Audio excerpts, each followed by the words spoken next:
To our police officers and other officials, do your job, and you will have the unwavering support of the Office of the President.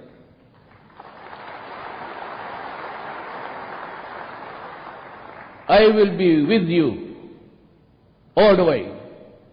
Abuse your authority, and there will be a hell to pay.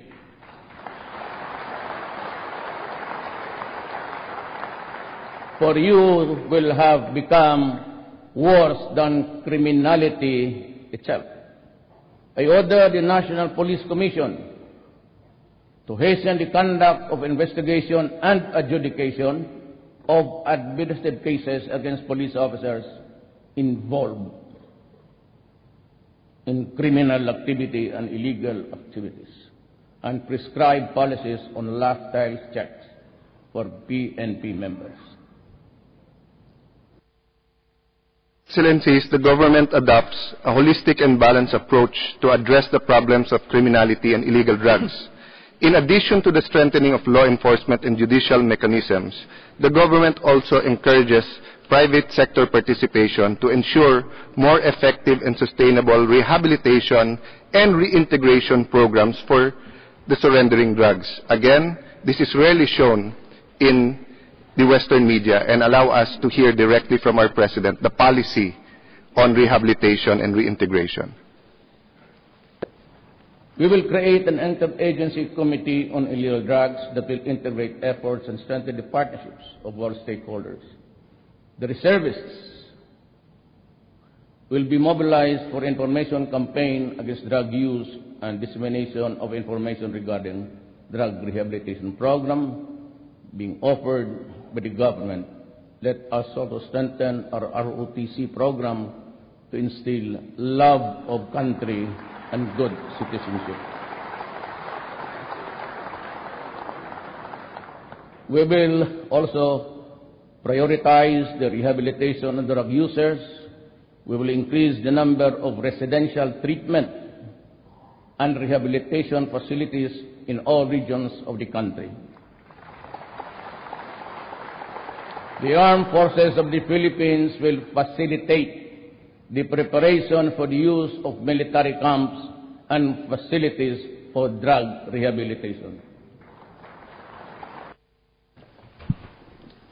Mr. President, security and human rights are not incompatible.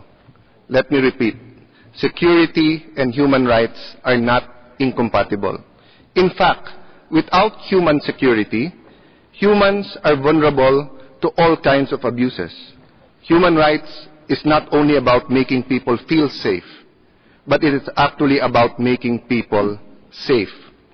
Illegal drugs can easily destroy a whole generation. The Philippines has a very young population. It is projected that in 2017, this year, we will have 32,700,000 Filipinos at the age of 14. That is already the size of a country. And below, age 14 and below, this will be 31% of our population. Do you blame our parents? Do you blame the state in taking care of our young people because they're the most vulnerable to the temptations and evils of prohibited drugs? Unless we recognize the relationship of illegal drugs, especially crystal meth or methamphetamine hydrochloride, to violent crimes and poverty, we will not understand the Philippine situation. In other countries where marijuana, cocaine is used, violence is associated only with the gangs or the drug lords or the suppliers. The fight for business is where the violence is. But you would not hear of people taking marijuana or cocaine, killing their fathers, raping 5 years old, raping their sister. But if you look at the World Health Organization's report, it pointed out that the dependence and chronic usage of amphetamine-type stimulants, ATS, is associated with psychosis and causes cognitive impairment, aggression and violence, and social and family disruption. prevalent drug in the Philippines is the methamphetamine hydrochloride, which really leads to violence. At this point, Mr. President, allow me to address the elephant in the room: the Philippine government's campaign on illegal drugs. The internet and social media have changed and continue to change the world. Now suddenly, anyone, anywhere in the world can have access to information and the ability to communicate with his or her peers and with his or her leaders. Traditional media is no longer the only source of news and information.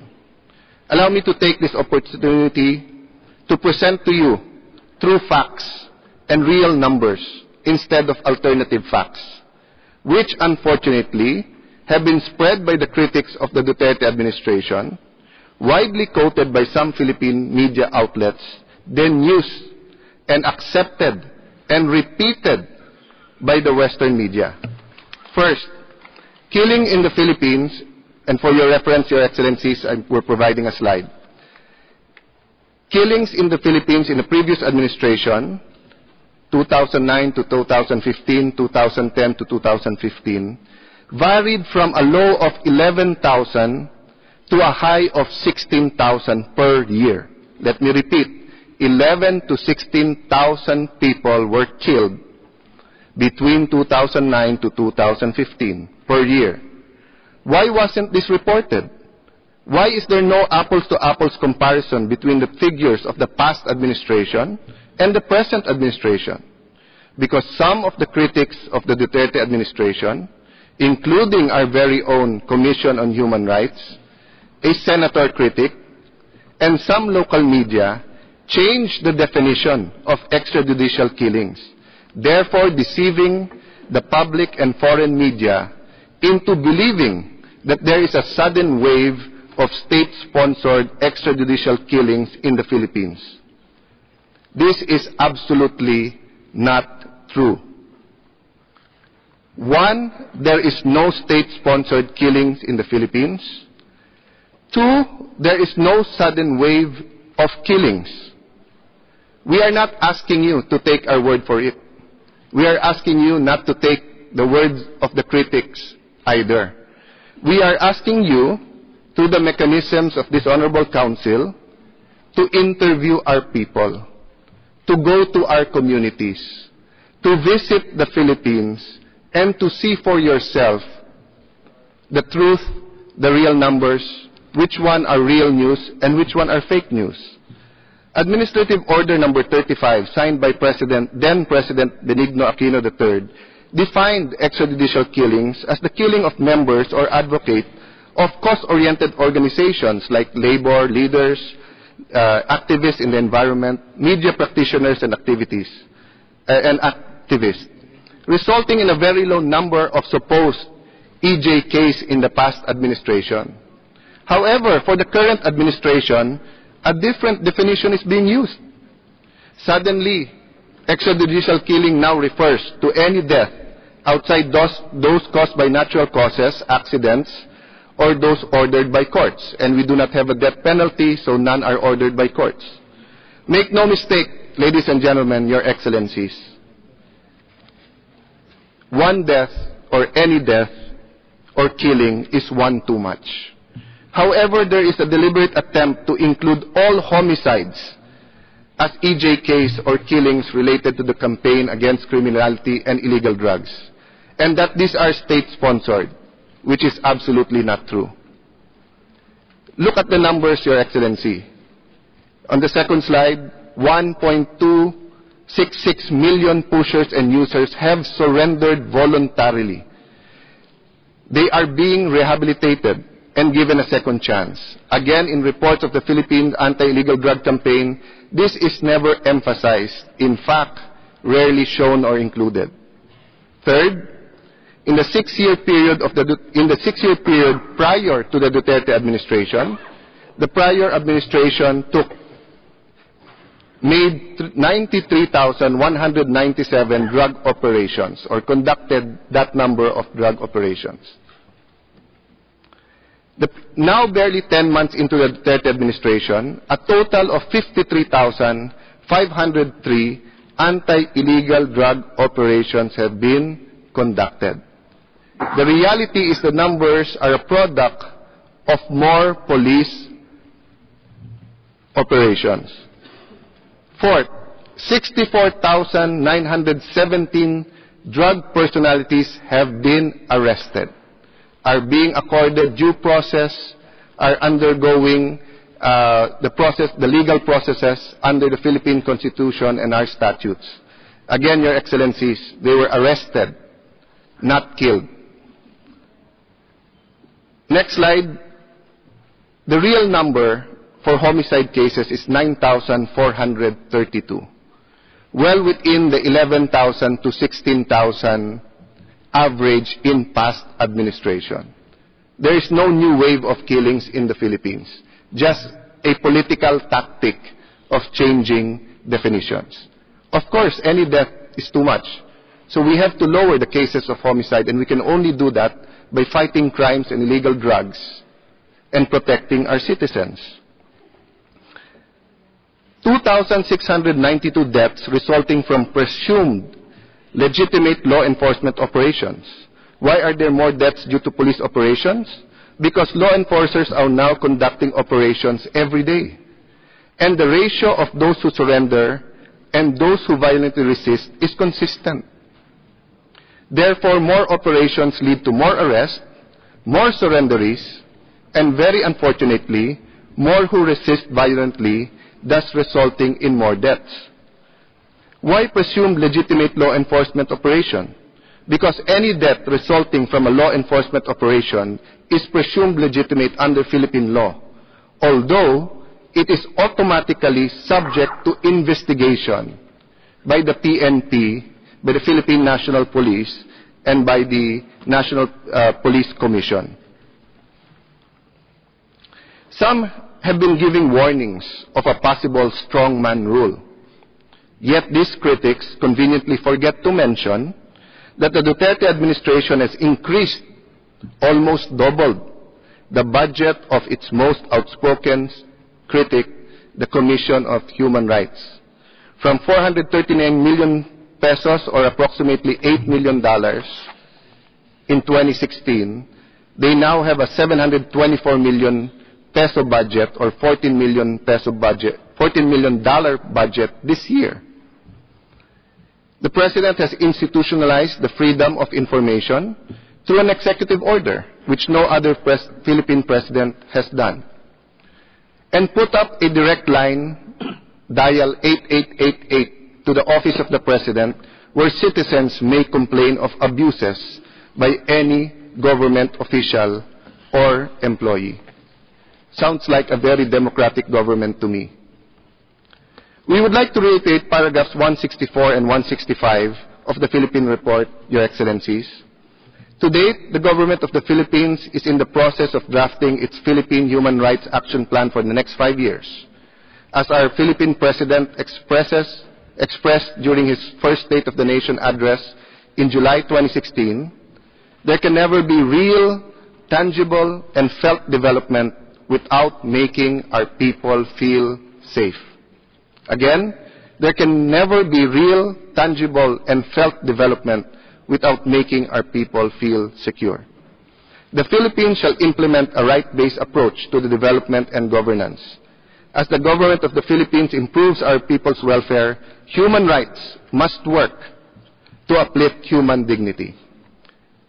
Paragraph 165, the government of the Philippines is committed to an open, inclusive, constructive, and transparent review before the UPR working group, and continues to support the UPR process and the United Nations human rights system.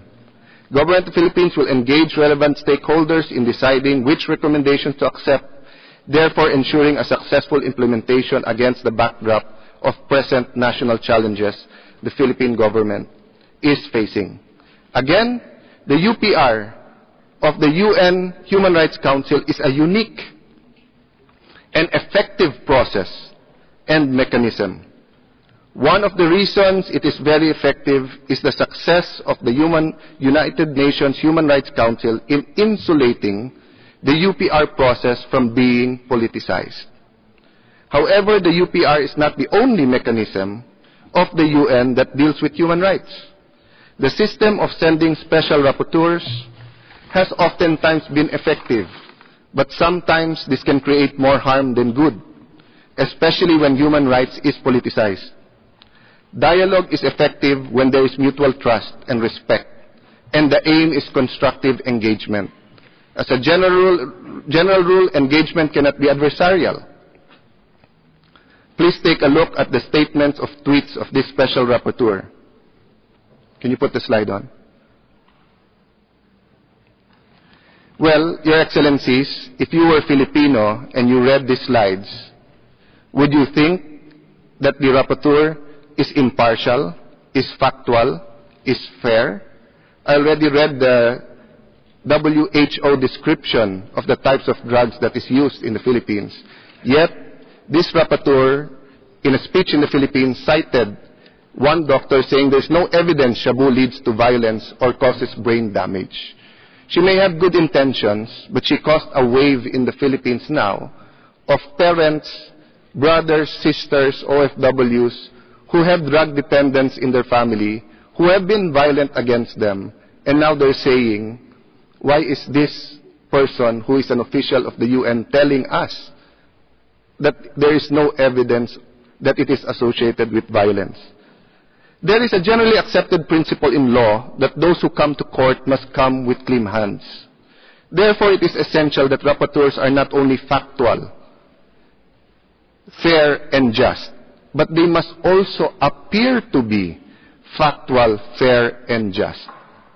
As stated in paragraph 158 of the Philippine report, Government of Philippines fully supports special procedures, process of the Human Rights Council, and will extend invitation to special rapporteurs at the most appropriate time, provided they prove their openness, independence, and willingness to engage the Philippine government in a constructive dialogue. In closing, the Philippine government under President Duterte is committed to real change, to peace and development, and to addressing the problems of poverty and inequality. Understanding where the Philippines is coming from is essential to our discussions in improving human rights in our country. From a decades-long communist rebellion, from centuries-long unrest, rebellion in the South, from misunderstanding with our Muslim brothers in the South, from inequality brought about by social injustices, partly caused by corruption and the few political and economic elites controlling most of the Philippine economy, to the powerful criminal and drug syndicates who act with impunity. We are addressing all of this, Your Excellency.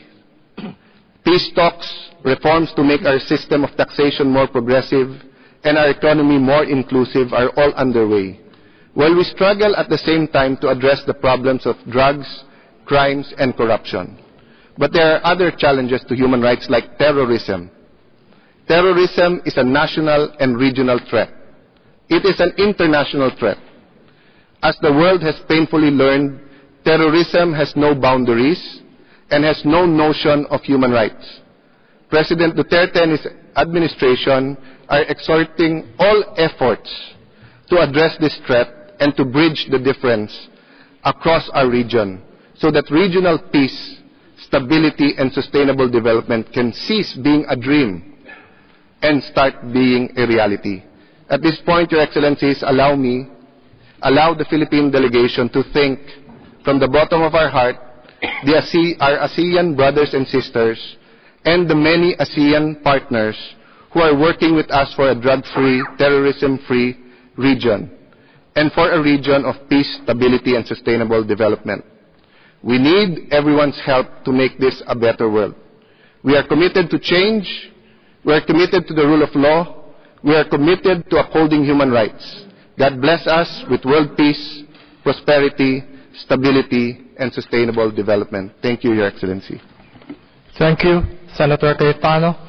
Mr. President, the Philippine delegation is now ready to listen to the questions, comments, and recommendations of our fellow member states. Muchas gracias a la delegación de Filipinas. I thank the delegation of the Philippines for this statement and for the delegation's presence with us this morning. Distinguished delegations, we shall now start our interactive dialogue. Before giving the floor to delegations for their questions and comments, I would like to remind you that the speaking time will be 1 minute and 5 seconds for all.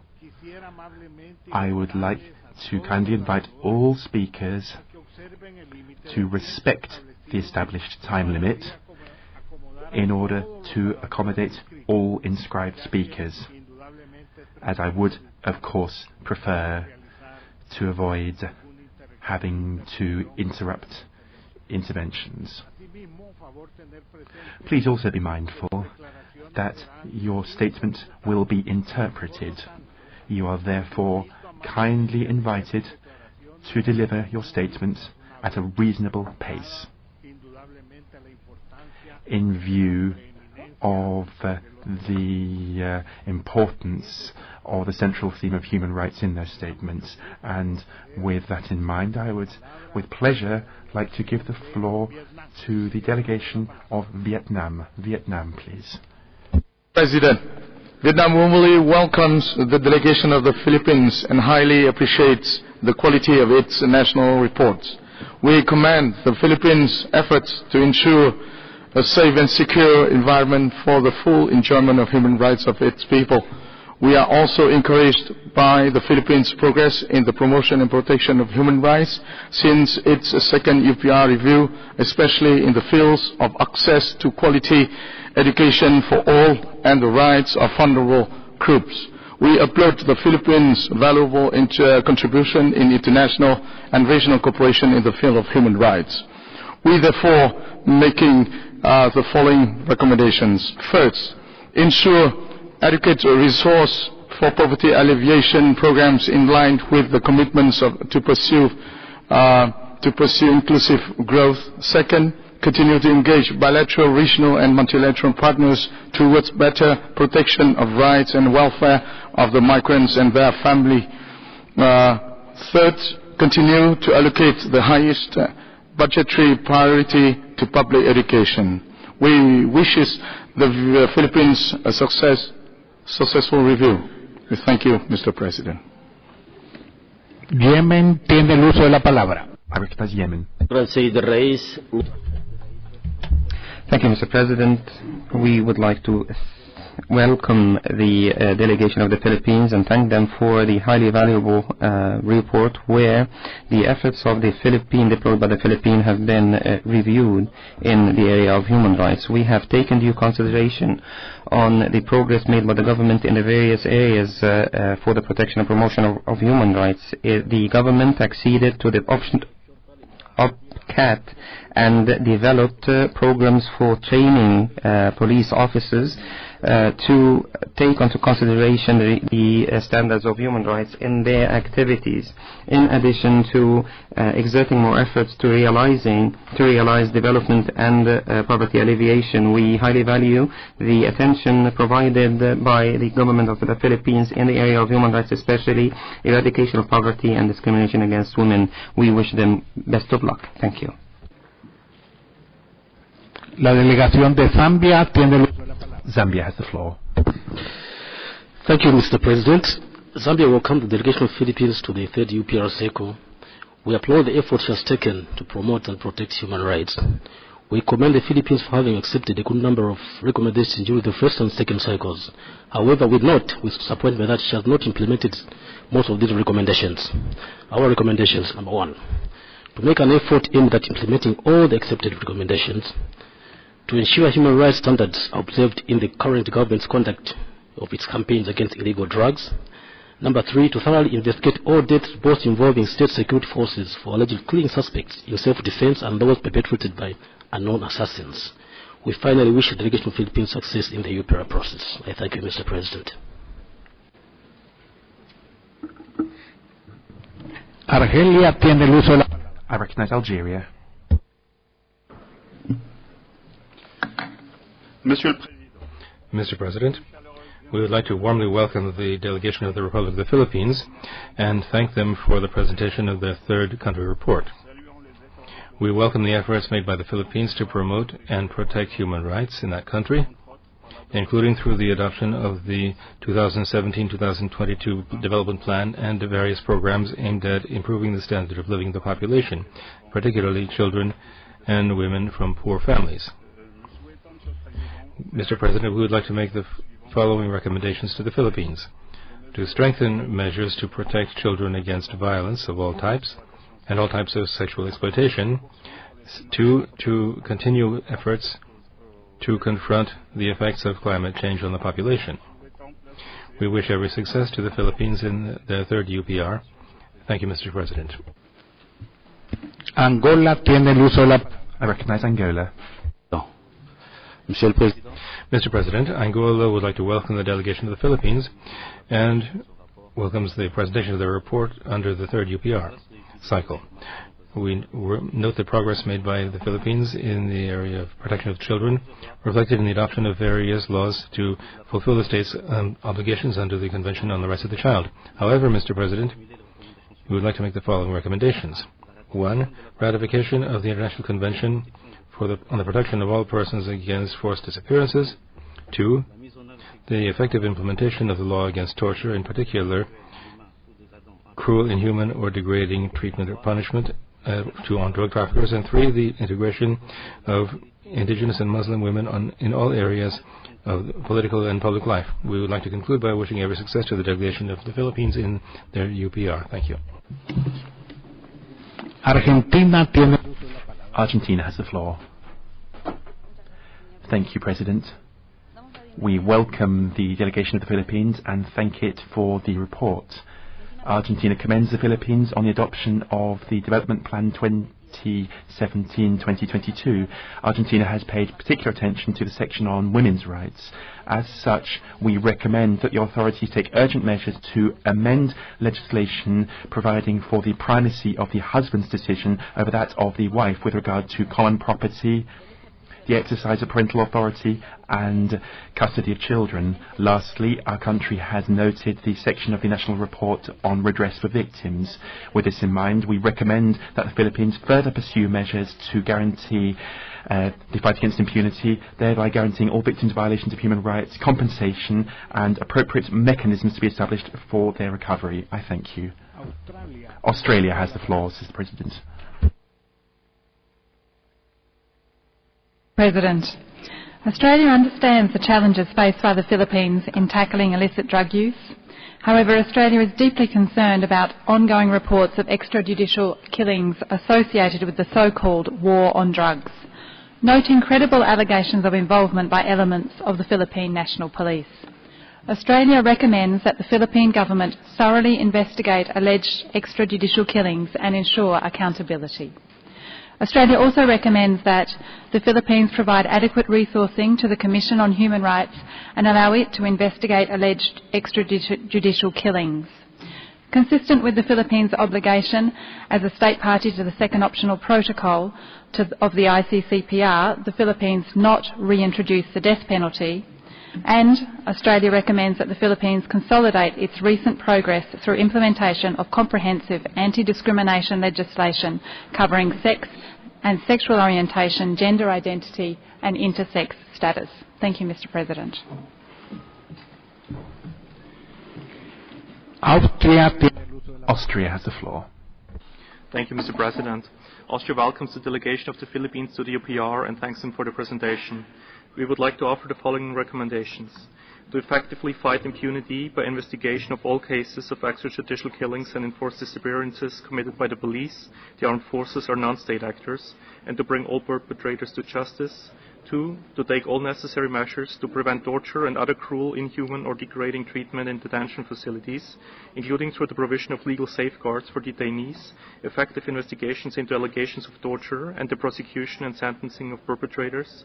And 3, to effectively implement the Juvenile Justice and Welfare Act as amended, and to not pass legislation lowering the minimum age of criminal responsibility to avoid further criminalization of minor children and their ill treatment and abuse in detention facilities. We commend the government for its efforts in the implementation of recommendations received during the last review, including the measures taken towards the full implementation of the Responsible Parenthood and Reproductive Health Act. We are, however, concerned by measures taken by the government towards the reintroduction of the death penalty and reports of increasing numbers of extrajudicial killings. Our full statement can be seen on the UPR extranet. I thank you very much. Azerbaijan has the floor. Thank you, Mr. President. We welcome the distinguished delegation of Philippines and express our appreciations for the comprehensive report. Azerbaijan commends Philippines' strong commitment to the UPR process. We appreciate that the government of Philippines has responded to most of the recommendations it has received during the second UPR. We also take note of the progress made by Philippines since the last report. Azerbaijan also recognizes significant progress Philippines have made in protection of vulnerable groups, combating trafficking in human beings, and ensuring the rule of law. Azerbaijan has following recommendations to Philippines. 1. Continue its efforts on improving access to justice, and 2. Continue its endeavors in combating all forms of human trafficking. In conclusion, we wish Philippines a very successful review. Thank you. Bangladesh. I recognize Bangladesh. Thank you, Mr. President. Welcome to the delegation of Philippines, and thanks for the presentation of the national report. In the context of unique historical, cultural, and religious diversity, Ambition 2040 and the Philippine government's inclusive growth strategy are commendable. We appreciate its 10-point socio-economic agenda aimed at combating generational poverty, improve living standards, and sustain high economic growth. We also appreciate the government's efforts to protect the vulnerable groups, including children, women, older persons, migrants, and persons with disabilities. In this regard, the highest budgetary support to education, program against child labor, effective anti-human trafficking policies, mandatory health insurance coverage for all citizens, amongst others, are noteworthy. Mr. President, my delegation believes that Philippines' objective to achieve just, inclusive, and lasting peace, and all actions of its government in this regard that enjoy public support would indeed uplift human dignity in the Philippines. We wish Philippines a successful UPR. I thank you. Belarus has the floor. Thank you, Mr. President. We welcome the delegation of the Philippines and thank them for presenting their national report, which contains detailed information on the implementation of recommendations of previous cycles. We note with satisfaction the comprehensive measures carried out by the government of the Philippines to ensure socio-economic rights of the population, including the development of the system of social support, investments in infrastructure adapted to climate change, and the reduction of unemployment. We greatly value the devotion of the government of the Philippines to combating human trafficking and its active efforts to eliminate that evil at the national and international levels. We welcome the significant progress made in that area. We recommend that the Philippines continue to increase its efforts to combat human trafficking, including under the Strategic National Plan of Action to prevent online sexual exploitation of children, and the Program for Rehabilitation and Reintegration of Victims of Human Trafficking. In conclusion, we would like to wish the Philippines further success in the cause of promotion and protection of human rights. Thank you. I recognize Belgium. Thank you, Mr. President. Belgium welcomes the delegation of the Philippines and commends the government on creating a monitoring, reporting and response system for children affected by conflict, as well as signing a memorandum of agreement further defining the roles and responsibilities of government agencies in monitoring and responding to grave violations against children. In this regard, we recommend the Philippines to ensure that victims of grave violations receive timely, effective and appropriate services through the monitoring, reporting and response system for children affected by conflict. Regarding the rights of the child, we further recommend to maintain the age of criminal responsibility for children as it currently stands. Finally, as a member of the group of friends of the second optional protocol, Belgium is concerned about intentions to reintroduce the death penalty, despite the fact that the Philippines are a state party to that protocol. Therefore, we recommend the Philippines to respect its obligations under international law as a state party to the second optional protocol aiming at the abolition of the death penalty. Thank you, Mr. President. Bosnia and Herzegovina has the floor. Thank you, Mr. President. Bosnia and Herzegovina welcomes the delegation of the Philippines to the 27th session of the UPR, and thanks to Head of Delegation for a comprehensive national report. We note and recognize the focus carried out by the government of the Philippines on the improvement of individual, civil and political rights, as well as collective economic, social and cultural rights, including the adoption of a long-term socio-economic agenda and the Philippine Development Plan. My delegation also welcomes the efforts made in regards to women's rights through the Philippine Commission on Women. Bosnia and Herzegovina recommends to the government of the Philippines to continue with strategies and programs to put an end to violence against vulnerable groups, particularly women and children, ensuring child protection both online and offline. To continue stepping up efforts in the area of combating trafficking in human beings, especially in women and children. Finally, Bosnia and Herzegovina wishes the government of the Philippines a successful review. Thank you, Mr. President. Botswana has the floor. Thank you, Mr. President. Botswana welcomes the delegation of the Philippines to the third cycle of the UPR process and thank the delegation for their national report. We note Philippines' renewed commitment to the promotion and protection of human rights amidst many challenges. However, Botswana is concerned about reports by special procedures and treaty bodies that point out to the country's regression on the promotion and protection of human rights.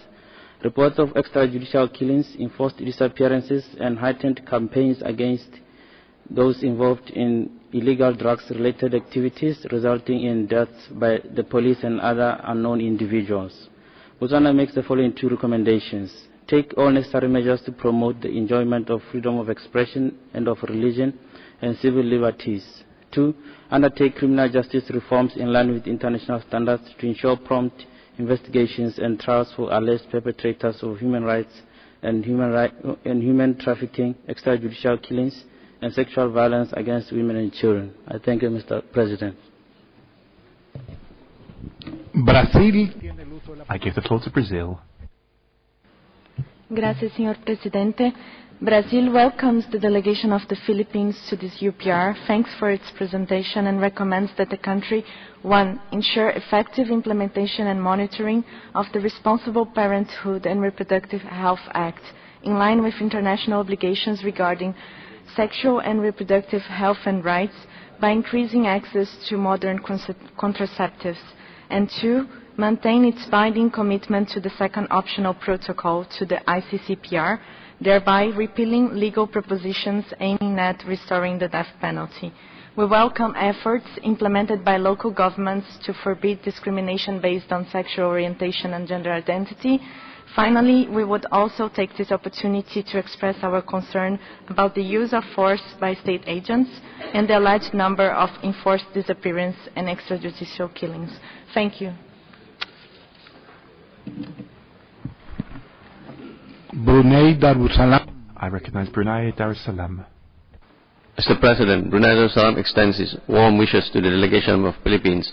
We note the efforts made by the government of the Philippines to extend and enhance access to the quality education. We particularly welcome the passage of the Enhanced Basic Education Act of 2013, which upholds the rights of every Filipino to kindergarten plus 12 years of quality basic education. The enactment of the Kinder Act of 2012 has also seen a rise in the kinder gross enrollment to 93.43%. Brunei Darussalam recommends that the Philippines continue to intensify effort to further increase the enrollment of children into schools. Philippines has also made commendable progress in women empowerment and promoting gender equality. It ranks among one of the world's most gender equal society according to the Global Gender Gap report. Furthermore, significant increase in its budget towards gender and development budget as well as the framework plan for women has reinforced its Magna Carta for women. We thus recommend that the Philippines continue its work for the strengthen its policy to further promote gender equality and limit discrimination and violence against women. As a fellow member and a current chair of ASEAN, Brunei Darussalam would like to acknowledge the active role the Philippines has played in our region, especially in the promotion and protection of human rights. We wish them every success in the UPR. Thank you, Mr. President. Bulgaria. I recognize Bulgaria. Gracias, señor presidente. Bulgaria welcomes the distinguished delegation of the Republic of Philippines. We commend the Philippines for the efforts of reducing poverty and raising millions of people out of poverty via its robust economic growth in the last decade. Bulgaria appreciates that in accordance with the recommendation that they had enjoyed the support of the Philippines, the state had acceded to the optional protocol to the Convention Against Torture.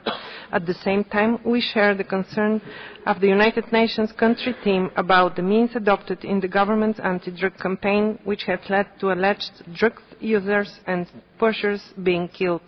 Bulgaria recommends first to take due measures to prevent extrajudicial killings in the country and grant access to the UN Special Rapporteurs on summary executions and the right to health for impartial and credible investigations. Second, to refrain from reintroducing the death penalty and from lowering the minimum age of criminal responsibility. Thank you. Burkina Faso. I give the floor to Burkina Faso.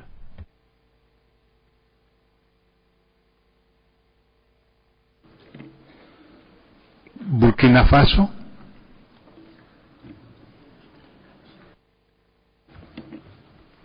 Cambodia tiene el uso de la palabra. Cambodia has the floor.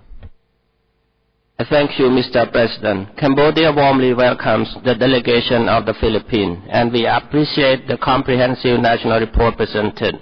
My delegation is pleased to note that since the first and second cycle of the UPR process, the majority of recommendations were accepted and implemented. Furthermore, the Philippines has shown its interest in support the special procedure process. And we extend invitation to the special rapporteur provided they prove their openness, independence, and willingness to engage the Philippine government in a constructive dialogue. We also commend the Philippines for achievement 10-point socio-economic agenda aimed at poverty reduction, improved living standard, and sustaining economic growth. Therefore, we recommend the Philippines to ensure adequate resources for poverty alleviation programs in line with the commitments to pursue inclusive economic development. I thank you, Mr. President.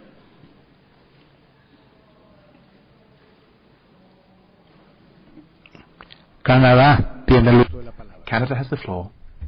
Thank you, Mr. President.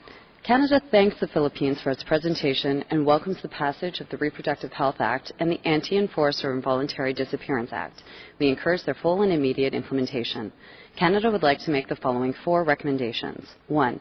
End extrajudicial killings, enforced disappearances, illegal arrest and detention, torture and harassment, including by effectively implementing criminal prohibitions against extrajudicial killings. 2.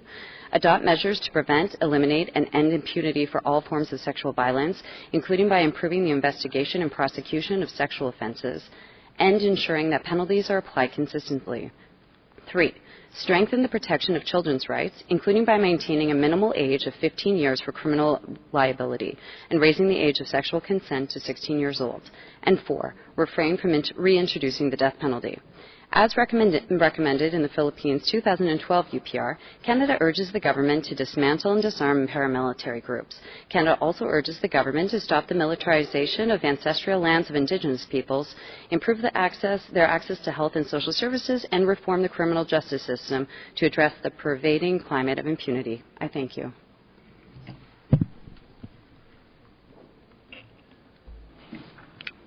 Chad tiene el uso de... I give the floor to Chad. Monsieur le Président, la délégation du Tchad Thank you, Mr. Chairman. The delegation of Chad would like to welcome the delegation of the Philippines and thank them for the clear presentation of the report. My delegation welcomes the efforts undertaken in this report. The application of all stakeholders, taking into account all the concerns raised in the recommendations of the second cycle, have been put into practice by the government of the Philippines. The publication of the development plan, the PDP, which adopts a human rights-based approach, and the program to reduce poverty, an integrated social services program. The government of the Philippines supports the process, the special procedure of the Human Rights Council, and has shown its will to cooperate with organs in a constructive manner. Chad's delegation recommends that the government of the Philippines continue its reforms underway to ensure full enjoyment of human rights by the population. We wish every success to the Philippines. Thank you. Chile tiene el uso de la palabra. I give the floor to Chile. Thank you, President. Chile welcomes the delegation of the Philippines and wishes every success in this review. We welcome the efforts undertaken by the Philippines to make further progress on the ratification of international human rights instruments, and also note the accession to the optional protocol to the Convention Against Torture and other cruel, inhuman or degrading punishment or treatment. However, we are concerned by ongoing extrajudicial executions and enforced disappearance, as well as the burgeoning existence of paramilitary groups and private security firms. We recommend 1. End immediately extrajudicial executions and undertake independent investigations that are also impartial into all enforced disappearances and extrajudicial executions to ensure that perpetrators can be brought to justice. 2. Put an end to barriers to the effective implementation of legislation against torture and fully observe Articles 18 and 19 of the Law on Compensation and Redress for Victims. 3. Adopt legal measures to repeal the Family Code measure with regard to husbands' primacy of decision-making in terms of child custody and decision-making. Thank you. China has the floor. Thank you, Mr. President. China warmly welcomes the delegation of Philippines to the UPR. We appreciate Senator Cayetano for his very convincing briefing. China highly appreciates the relentless efforts made by the Philippines for the promotion and protection of human rights and remarkable achievements it has made. Drug is public enemy of mankind. Many developing countries, including China, are victims of illegal drugs. We share the sentiments of the Philippine people, support President Duterte and the Philippine government in taking a holistic approach in the campaign against illegal drugs. China hopes that the international community respects judicial sovereignty of the Philippines and support the Philippines in efforts to combat illegal drugs through cooperation. China would like to propose recommendations. First, complete and implement effectively the National Human Rights Action Plan. Second, address the root cause of illegal drugs through development. Third, strengthen international cooperation to combat illegal drugs and trafficking in persons. Thank you, Mr. President. Costa Rica. I recognize Costa Rica. Thank you, Mr. President. The delegation of Costa Rica warmly welcomes the delegation of the Philippines.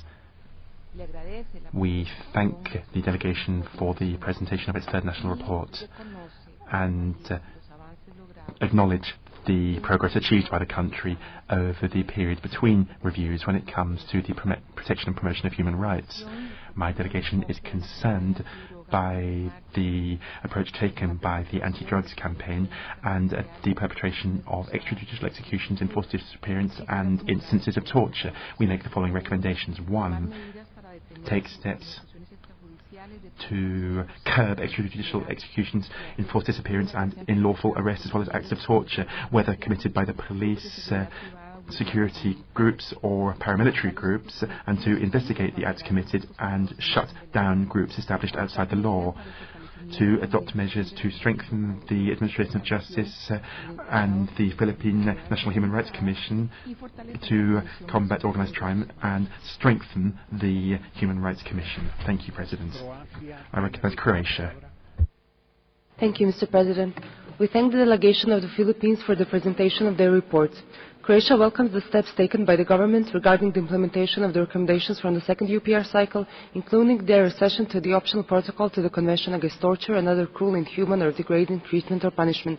We commend the government for initiating long-term agendas, programs and strategies aimed at improving socio-economic living conditions, namely aiming to combat generational poverty, improve living standards and sustain high economic growth by investing in human capital and improving social protection programs. However, we encourage it to ensure a more proactive approach of linking the principle of the rule of law to the socio-economic development agenda in order to achieve a more comprehensive platform of norms for the enjoyment of human rights and consequently to achieve more sustainable results. We must also raise our concerns with regard to reports of extrajudicial killings as part of the fight against illegal drugs and drug-related crimes. We have two recommendations. We encourage the government to adhere to the optional protocol to the Convention on the Rights of the Child and the Communication Procedure, and second, take further steps in order to eradicate impunity for killings. Thank you. Cuba has the floor. Thank you, President. We wish to thank the high-level Philippine delegation for its presentation. We underscore the existence of a Human Rights Commission whose objectives include investigating all forms of human rights violation.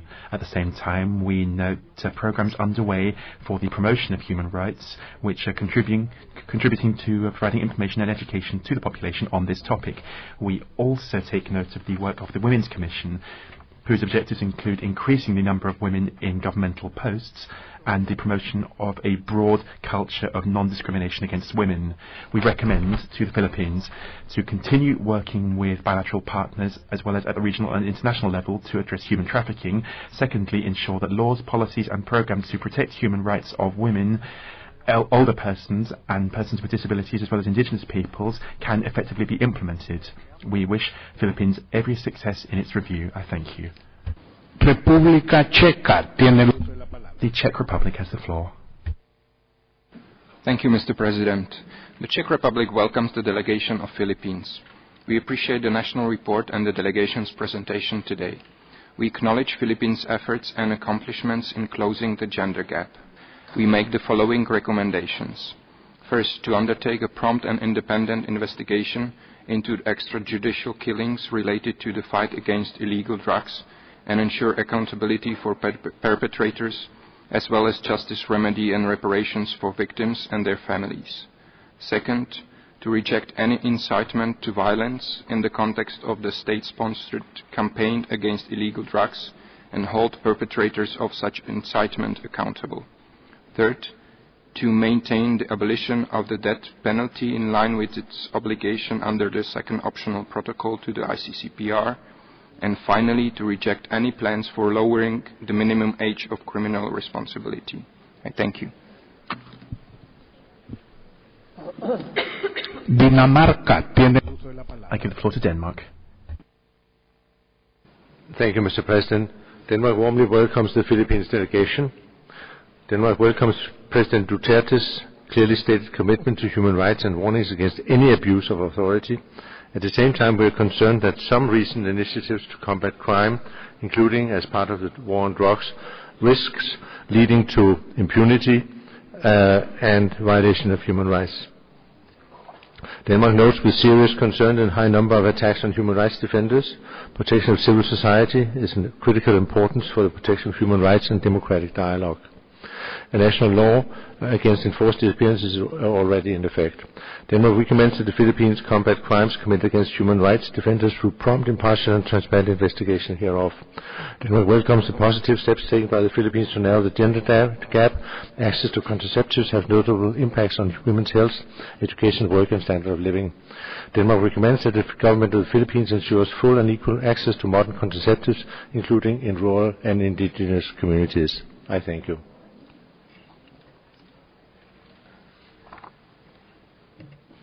Ecuador tiene I give the floor to Ecuador.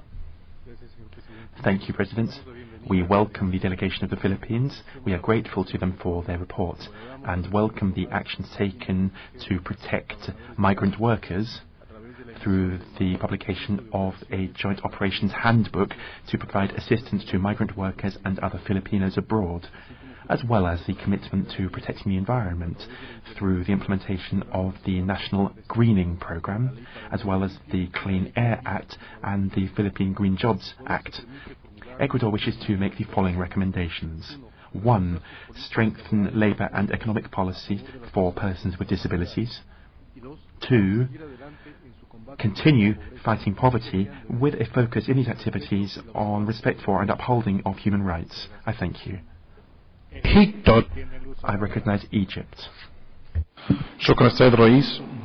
Thank you, President. The delegation of Egypt welcomes the participation of the Philippines in the third round of the UPR and thanks them for the national report presentation. Egypt is cognizant of the size of the challenge faced by the government of the Philippines in the war against drugs and the negative effects on all the walks of the Filipino society and the enormous risk against the lives of the Filipinos. We urge the government of the Philippines to take into consideration the international concerns with regard to upholding human rights and basic liberties in the context of the national plan against drugs. At the same time, the peace accords between the government of the Philippines and the Moro Front has represented a great move towards peace and towards a step towards concordance between all the categories of the Filipino society. Nevertheless, we are still concerned with regard to the continuous suffering of the IDPs resulting from that armed conflict. And we have the following recommendations. First, we continue to reaffirm the importance of realigning the national procedures in the war of drugs with the international standards. Secondly, continuing the national efforts to end human trafficking and sexual exploitation, and third, to continue guaranteeing the necessity to end statelessness. Thank you. Thank you, Mr. President. Estonia warmly welcomes the delegation of the Philippines to its third UPR. We note the efforts of the government to meet its human rights obligations since its previous UPR, in particular the accession to the OPCAT. Estonia recommends to the government of the Philippines the following. First, to guarantee that all the government's methods of combating the use of illegal drugs are brought into line with international standards. We call on the Philippines to respect its obligations under international law, in particular the respect for the rule of law and human rights, including the right to due process, the independence of the judiciary and fair trial. Second, to guarantee the rights of children in the context of criminal accountability and create the best alternative for improving the current system of youth accountability in compliance with the HRC. Third, to ensure that the domestic legislation conforms with the CEDAW and other human rights instruments, to fully align its national legislation with the Rome Statute of the ICC and to ratify the OPCRPD. And fourth, to take all necessary measures to provide adequate protection to journalists and human rights defenders, in particular regarding enforced disappearances and extrajudicial killings. Estonia wishes the delegation a successful UPR. Thank you.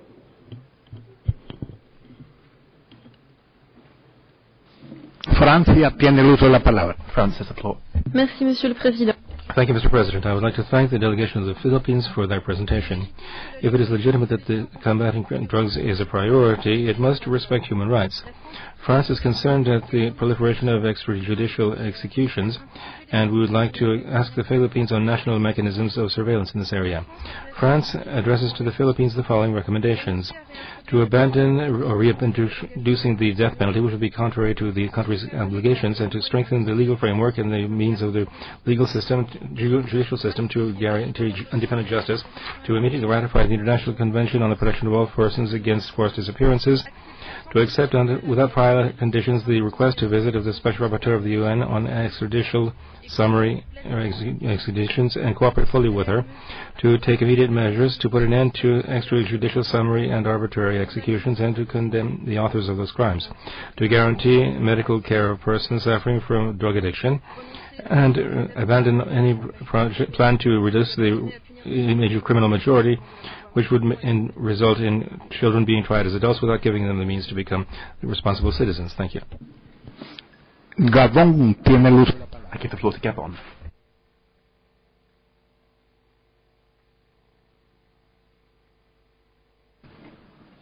Gabón. La delegación de Georgia tiene luz. The delegation of Georgia has the floor. Thank you, Mr. President. Georgia welcomed the delegation of the Philippines and thanked the head of the delegation for the presentation of the national report. Georgia welcomed the measures undertaken by the Philippines to promote the rights of the most vulnerable groups, women, children, and persons with disabilities through adopting specific legislative acts and elaborating new policies. We also note the steps of the government in dealing poverty alleviation agenda. We call on the government of the Philippines not to restore the death penalty. We also encourage the government to issue a standing invitation to the special procedures mandate holders. Georgia would like to recommend to the government of Philippines to speed up the process for the adoption of the non-discrimination law, to further strengthen measures to fully eliminate torture and all forms of ill treatment at every level, including by establishing the national preventing mechanism. We wish the delegation of the Philippines a successful UPR. Thank you. Alemania tiene luz. I give the floor to Germany. Muchas gracias, señor presidente. Germany welcomes the delegation of the Philippines to this UPR. We welcome the Philippines' efforts to address various insurgencies by striving for inclusive peace processes. Germany remains deeply concerned about reports of human rights violations in the context of the so-called war on drugs. We would like to offer the following recommendations. 1. Take all necessary measures to prevent extrajudicial killings and enforce disappearances, and carry out impartial investigations to hold perpetrators accountable. 2. Extend an invitation to the UN Special Rapporteur on extrajudicial summary or arbitrary executions for an official visit in line with the UN terms of reference without any further delay. 3. Refrain from lowering the age of criminal responsibility in line with commitments under the Convention of the Rights of the Child. And 4. Take all necessary measures to protect the life of human rights defenders, journalists, and other threatened persons. We wish the Philippines a successful UPR. Thank you. Ghana tiene luz. I give the floor to Ghana. Thank you, Mr. President. Ghana welcomes the delegation of Philippines to the third cycle of the UPR. We note the progress made by the Philippines to fulfill the country's obligations under the Convention on Rights of the Child, in particular the Foster Care Act. Ghana is concerned that despite the Philippines' acceptance of 11 recommendations during previous UPRs to end extrajudicial killings and to strengthen accountability for these crimes, the practice remains widespread. Ghana has the following recommendation for the Philippines. 1. To immediately end the campaign of extrajudicial killings which may amount to crimes against humanity under international law. 2. To conduct an independent and impartial inquiry into all enforced disappearances and extrajudicial killings so that the perpetrators of these crimes are brought to justice. 3. Ensure human rights training for state security forces in order to enhance their capacity to protect human rights. And 4. Allow access to the Special Rapporteur on extrajudicial arbitrary executions, remove conditions on her proposed visit that could compromise her impartiality. Ghana wishes Philippines a successful UPR outcome. Thank you. Guatemala tiene. I give the floor to Guatemala. Thank you, President.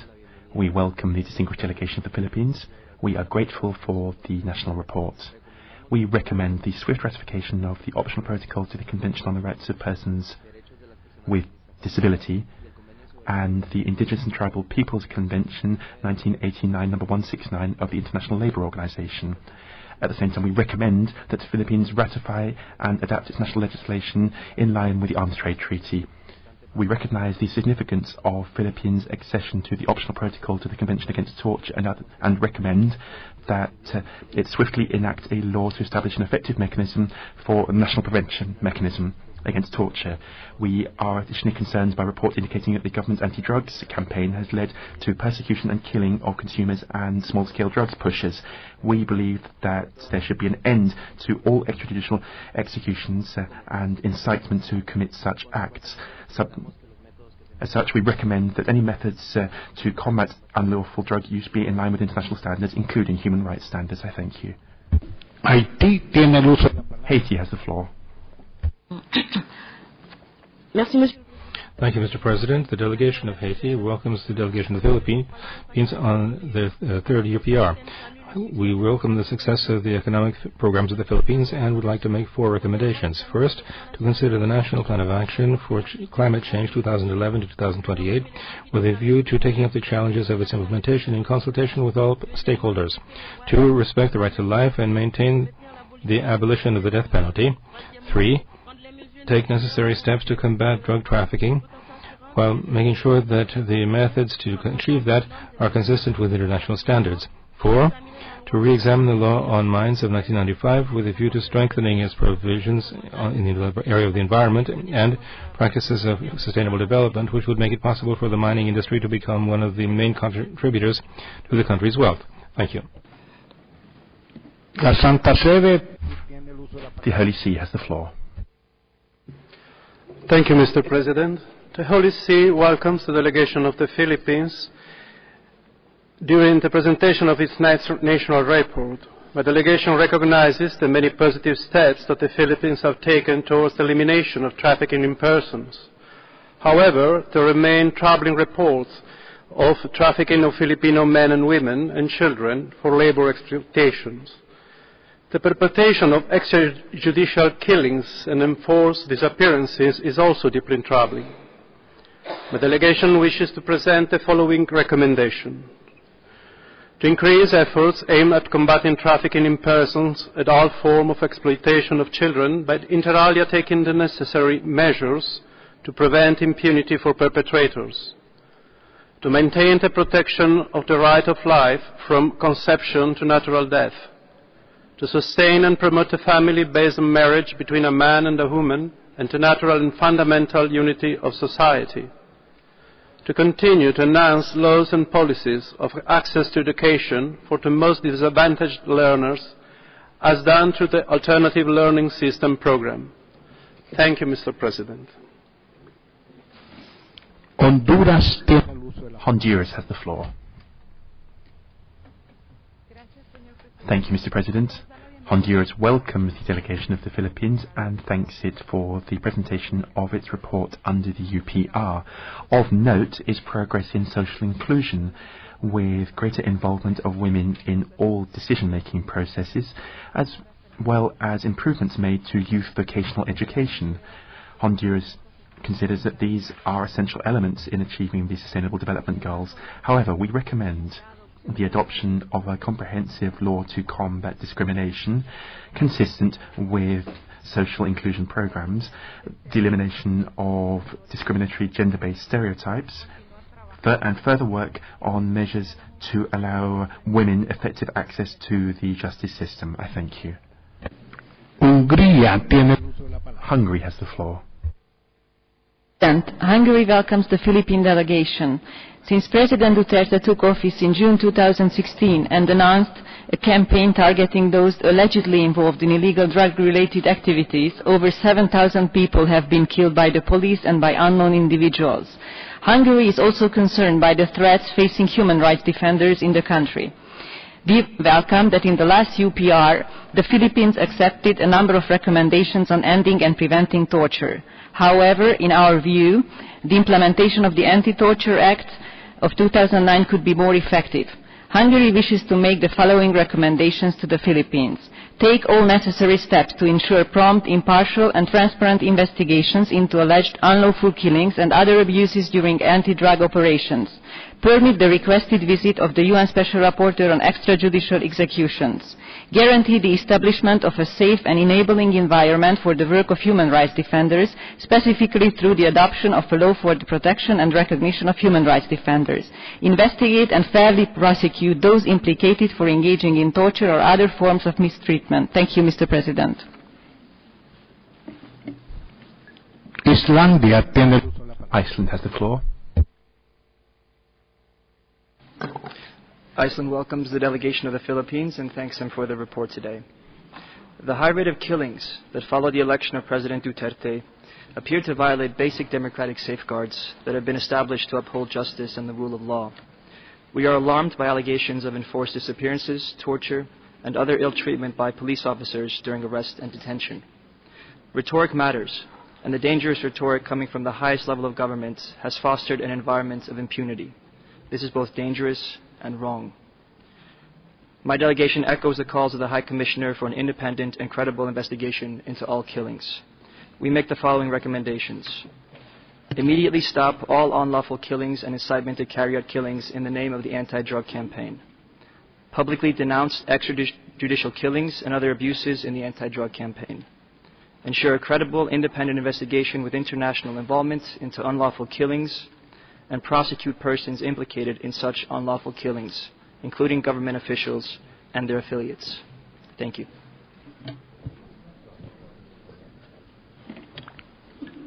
La delegación de Indonesia. The delegation of Indonesia has the floor. Thank you, Mr. President. Indonesia welcomes the presence of high delegations of the Philippines and thanks them for the presentation of its national report. Indonesia commends the adoption of the Human Resource Roadmap for 2016-2022 aiming at addressing unemployment. We also appreciate the highest budgetary priority provided by the government of the Philippines to public education. My delegation is also appreciative of the commitment by the Philippines in preventing and prosecuting all forms of human trafficking. On such note, Indonesia wishes to recommend the following. Continue to work with bilateral, regional, and international partners to address trafficking in person. Strengthen domestic legal framework on job protection. Enhance its engagement with its partner toward better protection of rights and welfare of migrant workers and members of their families. Finally, we wish the Philippines a successful review, and I thank you. Iraq has the floor. I say the right. Mr. President, we welcome the delegation of the Philippines and highly value the efforts undertaken in the preparation of their national report, which reflects their willingness to enhance and protect human rights. And this has been clear in the adoption of the optional protocol of the Convention Against Torture and other forms of inhumane treatment. In addition,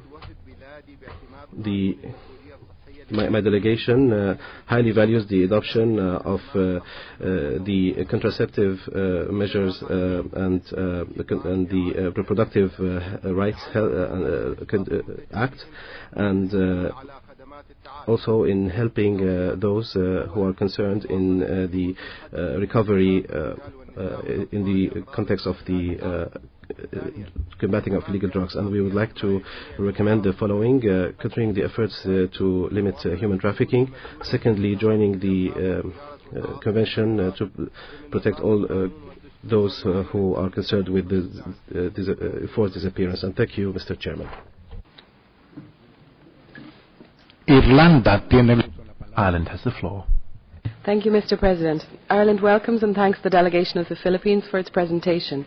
We appreciate the Philippines' traditional commitment to human rights. However, we were deeply concerned at a marked deterioration in rule of law since the last review. Ireland recommends the Philippines cease all steps to reintroduce the death penalty contrary to its obligations under the OP to the ICCPR, urgently accept a visit from the Special Rapporteur on extrajudicial executions without precondition or limitation, fully investigate and prosecute all cases of extrajudicial killing and enforced disappearance, take immediate steps to combat torture in the criminal justice system, including in police stations to extract confessions, and fully respect human rights law in its efforts to combat the trade in and use of illegal drugs. Further, we recommend that the Philippines take steps to create and maintain in law and practice a safe and enabling environment for civil society and human rights defenders, including by acknowledging publicly their important and legitimate role in promotion of human rights, democracy and rule of law, simplifying the process to form associations, applying the good practices set out in HRC Resolution 3231, and requesting and accepting technical assistance, including from OHCHR, to fulfil these commitments. Thank you.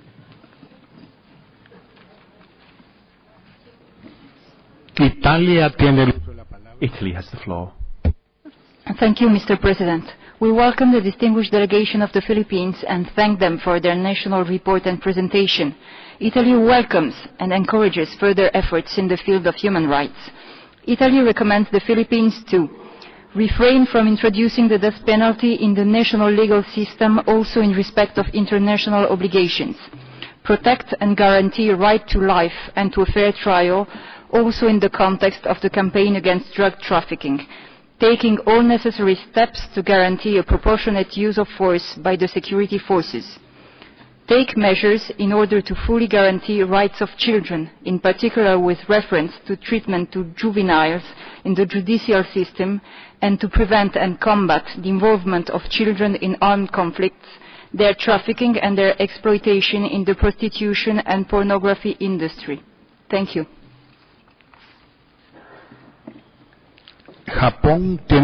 Japan has the floor. Thank you, Mr. President. Japan appreciates the Philippines' ratification of many of key conventions protecting human rights. Japan recommends that the Philippines also ratify the International Convention on the Protection of All Persons from Enforced Disappearances. We commend the Philippines for the high participation of women in its policy and decision-making process. On the other hand, Japan expresses its concern at social problems involving violence against women and recommends that the Philippines promote legislation conforming fully to the Convention on the Elimination of All Forms of Discrimination against Women. Japan welcomes the Philippines' commitment to addressing the issue of illegal drugs, in particular through treatment of drug addictions. Practical support is essential to improve the serious narcotic situation in the country.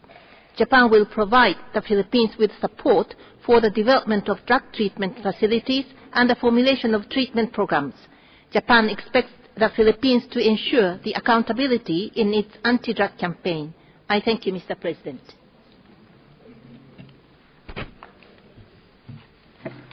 Kenya has the floor.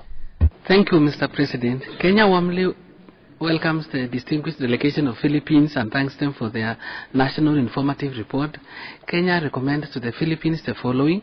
1. Develop a permanent resettlement approach for internally displaced persons. 2. Ratify International Convention for the Protection of All Persons from Enforced Disappearance. 3. Publicize and implement the National Human Rights Action Plan. 4. Reform the judicial system to provide rehabilitation to youth offenders and implement the Juvenile Justice and Welfare Act. 5. Note to lower the minimum age of criminal responsibility for children. We commend Philippines for the steps taken since their first and second review and urge them to continue to implement the remaining recommendations. We wish the delegation of Philippines the very best in their review and success as they embark on the implementation of the remaining of these review recommendations. I thank you. I now give the floor to the Lao People's Democratic Republic. Thank you, Mr. President. Laos welcomes the Filipinos delegation and thanks its comprehensive human rights report. Laos commends measures taken by the government of the Philippines to implement the previous UPR recommendations and congratulate its ratification of the operational protocol and the Convention Against Torture. Laos welcomes the progress been made by the government of the Philippines in enhancing the rights of women. It is noticeable that the Philippines was ranked as the 7th in the world's most gender-equal society in 2016. Laos recommends, first, ensure the law, policy, and program to protect the rights of women, elderly, PWD, and indigenous people are effectively implemented. Second, to ensure adequate resources for poverty eradication and program in line with the commitment to ensure the inclusive growth. We wish the Philippines every success in the third circle of UPR. I thank you.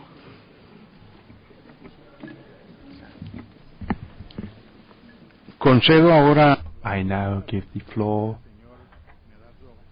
to the distinguished head of delegation and the remainder of the delegation to address questions that have been raised by delegations up to this point. You have the floor, Your Excellency. Thank you, Mr. President.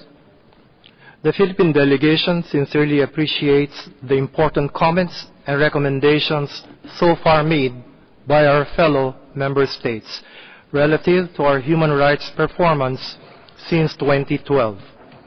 We are now ready to respond to certain questions and issues raised on the floor. Please note that much of what has been asked is already covered by our country report submitted to the HRC Secretariat. The members of our delegation will nonetheless try to supplement, expound, or clarify these matters by way of response. Allow me to begin by answering questions pertaining to the government's attitude toward and relationship with human rights defenders and the Philippine Commission on Human Rights. As a matter of policy, the government promotes and protects the human rights of our people in an environment of inclusivity.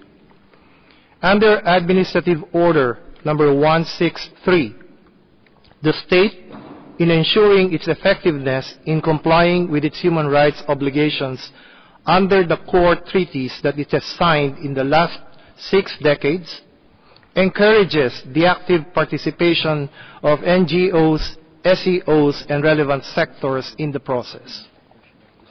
In the meantime, in the state's legislature, all congressional hearings on the enactment of laws that impact on human rights promotion and protection include the participation of human rights defenders.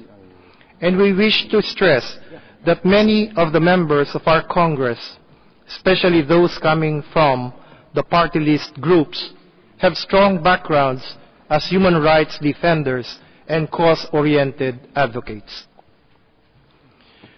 Taking this step further, the state is in the process of reviewing the possible enactment of a law that will define certain rights of human rights defenders and will provide penalties for violations. Let me now address certain comments raised on the floor expressing concerns on how the Philippine government deals with our Commission on Human Rights. First of all, the government respects the mandate of the CHR as an independent institution and has always allowed the body to exercise its constitutional mandate without any intervention.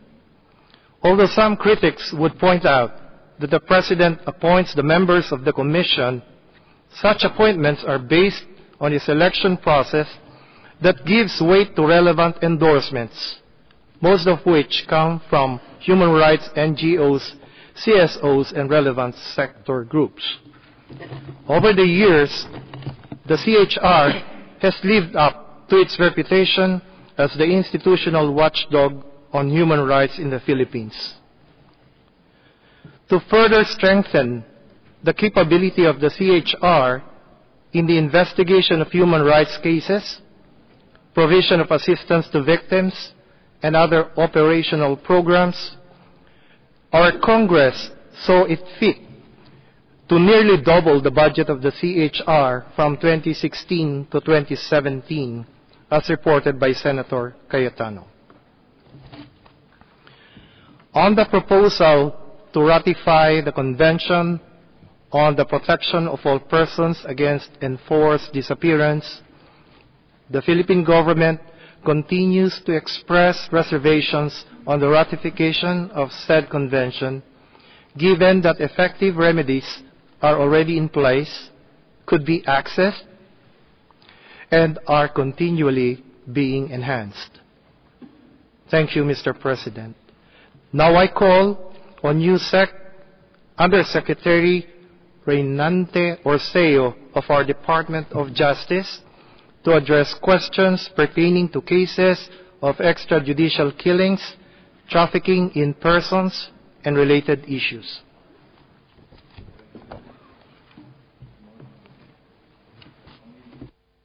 Action to address cases of extrajudicial killings.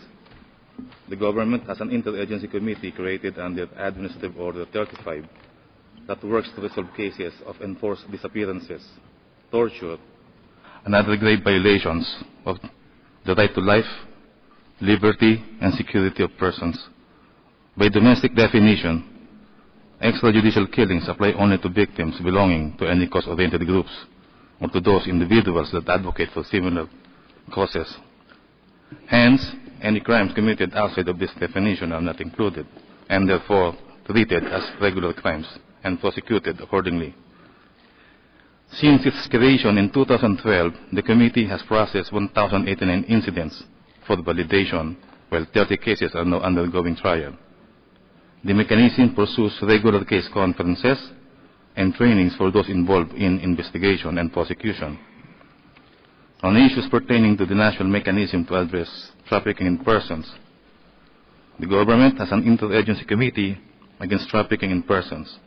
It now expanded the coverage by including involuntary servitude.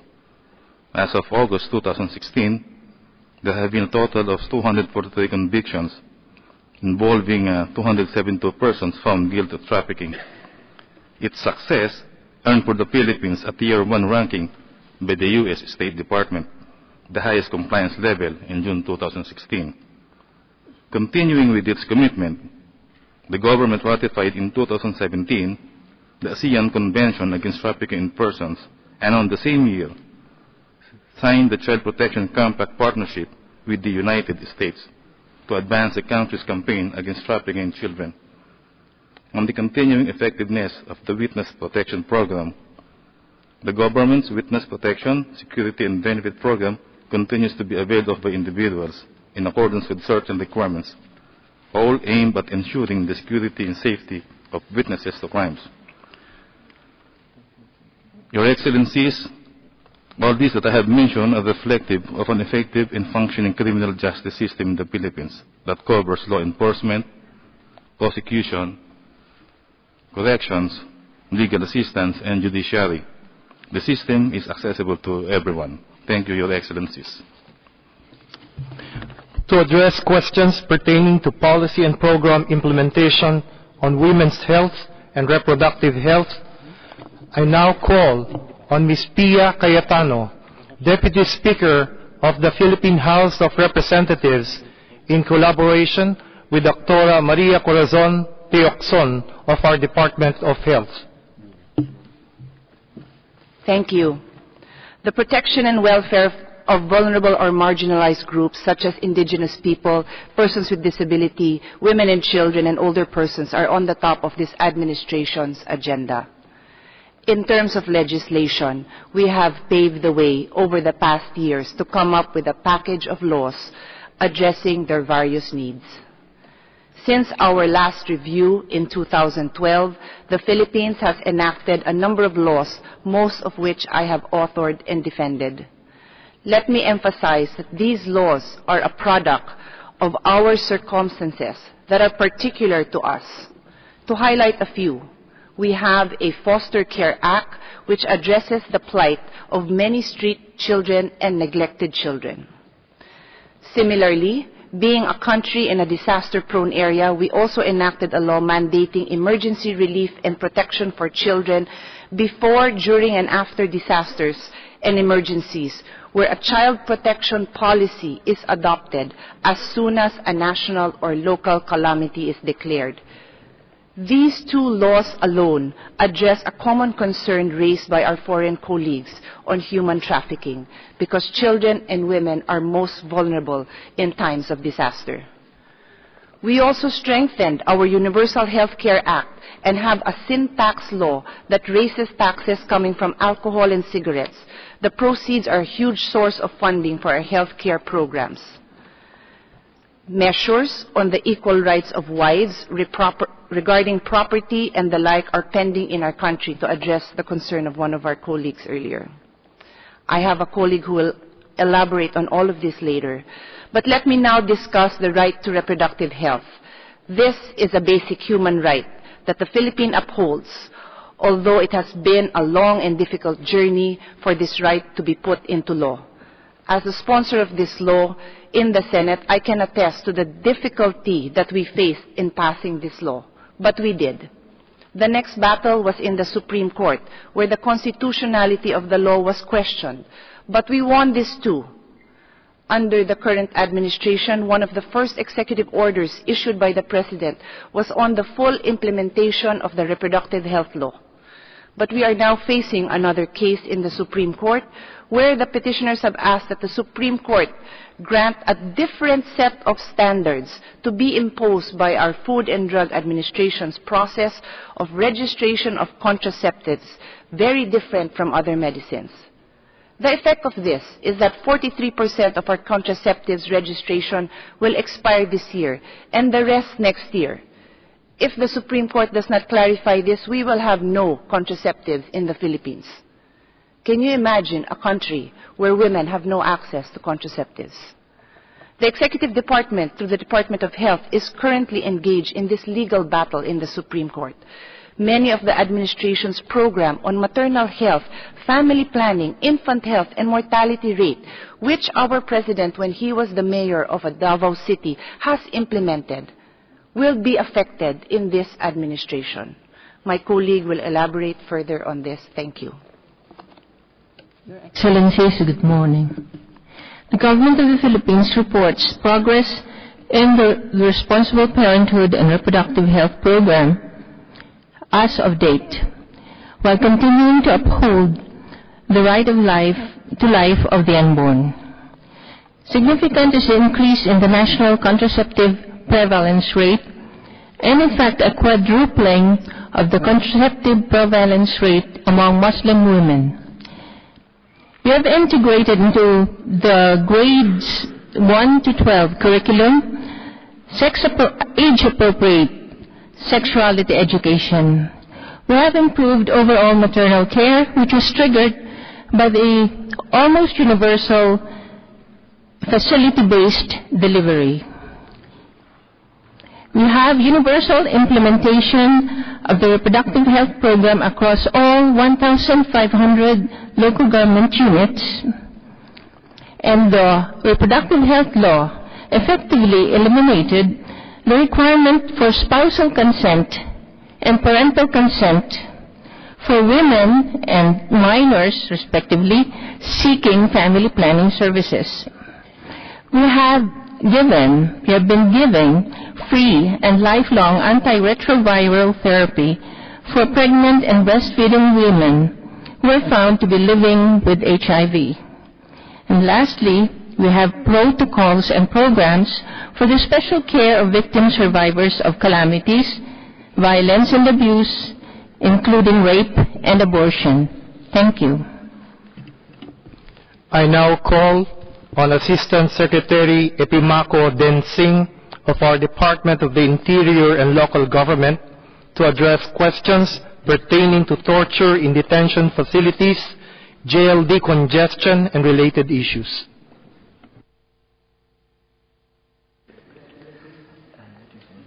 Of torture involving law enforcement officials. The Philippine National Police implements an internal mechanism to ensure that their personnel who are charged of human rights violations, such as torture, are disciplined accordingly. The internal mechanism helps the police, disciplinary authorities,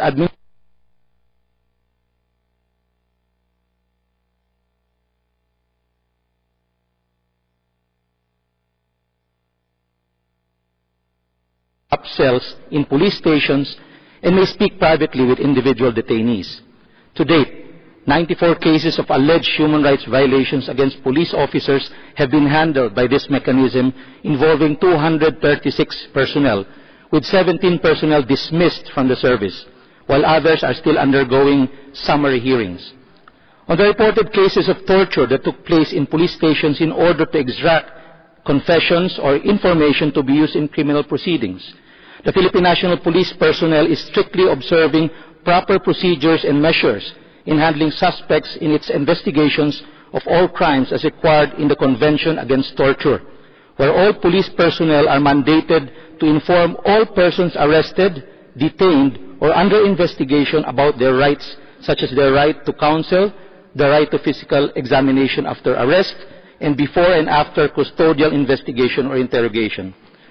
On accountability of violators, the government has institutionalized the doctrine of command responsibility through the issuance of Executive Order Number 226 in order to ensure that officials who extract confessions obtained under torture, including persons liable under the principle of command responsibility, are brought to justice, prosecuted, and punished accordingly. The Philippine National Police has applied the doctrine in 2 cases, which resulted to a demotion for serious neglect of duty regarding an alleged secret detention facility, and another is an administrative case against an official having knowledge of a torture incident without acting on it. On institutionalizing of Istanbul Protocol, the protocol was prescribed extensively in the Manual of Standards and Guidelines on the Management of the Hospital Emergency Department. Hospital emergency medical and paramedical staff were trained on the use of the manual. An order was providing appropriate and necessary examination, diagnostic procedures, treatment and rehabilitation services to the victim and the immediate family free of charge. And as to the worsening overcrowding jail conditions due to campaign against illegal drugs, we have to say that the overcrowding in jails today cannot be solely attributed to the national government's anti-drug campaign. Lengthy litigation of inmate cases is a major factor why many inmates stay longer in the detention facilities. The Bureau of Jail Management and Penology has addressed congestion through various legal modes of release. As of date, about 45,867 inmates were released through the paralegal program. Other legal modes of early release are being applied also to the congested jails. Thank you. To address questions pertaining to empowerment of women, accessibility of basic services, gender and related issues, I now call on Assistant Secretary Carlos Abad Santos of our National Economic and Development Authority. Your Excellencies, on issues of non-discrimination on the basis of sexual orientation and gender identity, while there is currently no law specific to anti-discrimination on the basis of sexual orientation, there are existing statutes, local government ordinances, and even jurisprudence that address discrimination and hate crimes against people with diverse sexual orientation and gender identity and ensure their access to basic social services. However, in the meantime, related legislation is being pursued and supported. On our progress in ensuring access to basic services, as mentioned, 2 key legislations, namely Kindergarten Education Act and the Enhanced Basic Education Act, instituted education for all and have resulted in, number 1, increased enrollment of indigenous peoples, reaching 2.4 million in 2016, in an education program that is responsive to their context, respects their identities, and promotes the value of their indigenous knowledge, competencies, and other aspects of their cultural heritage. Second, a decline in the dropout rate due to the continuous increase in budgetary allocation to support basic education reforms. Third, increased enrollment in the alternative delivery modes within the formal system of working learners, those living far away from schools, and learners at risk of dropping out, and increased enrollment of marginalized children in alternative learning systems, serving over 500,000 learners in 2015. As indicated in our UPR report, landmark legislations were passed to provide health services for all.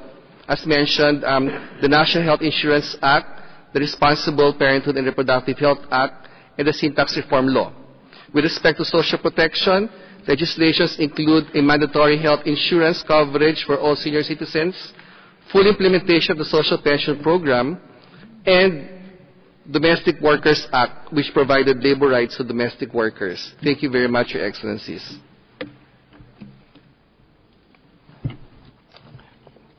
Mr. President, we shall answer other questions in the latter part of our presentation. For now, we are ready to continue with our interactive dialogue with the rest of our fellow member states.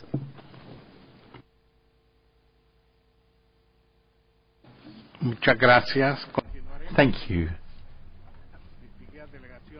Distinguished delegations, we will now continue with our interactive dialogue. I am pleased, therefore, to give the floor to the distinguished delegation of Latvia.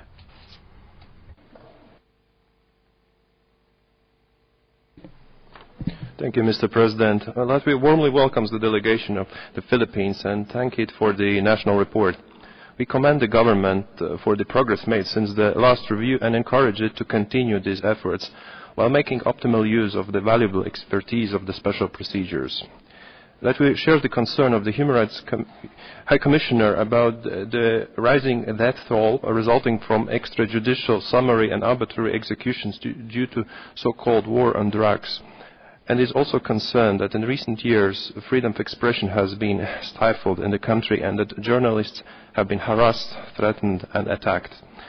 We would like to make the following recommendations. First, respond positively and unconditionally to the request of the Special Rapporteur on extrajudicial killings to visit the country. Second, extend a standing invitation to all special procedure mandate holders.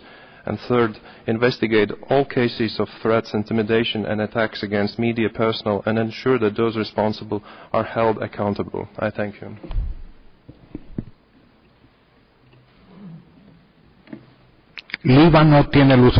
I give the floor to Lebanon. شكرا سيد الرئيس. يرحب وفد لبنان بوفد الفلبين.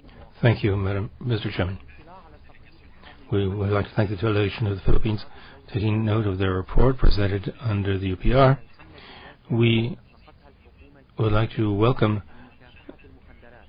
this large-scale campaign by the Philippine government to combat drugs. This has had positive consequences on a reduction of crime, which reflects the sincere determination of the Philippines to further strengthen the promotion and protection of human rights for its citizens.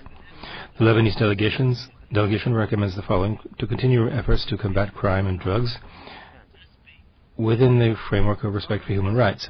Second, to multiply efforts to lead to the protection of the right to freedom of expression and belief and the protection of the rights of journalists. Third, promote efforts to combat poverty and undernourishment of children. And four, combat human trafficking and help rehabilitation of victims. We wish every success to the Philippines. Libia tiene luz. I give the floor to Libya.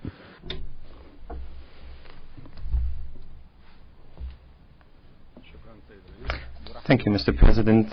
My delegation would like to bid a warm welcome to the delegation of the Philippines and thank them for their active participation in the UPR through the valuable and comprehensive presentation of the report, national report.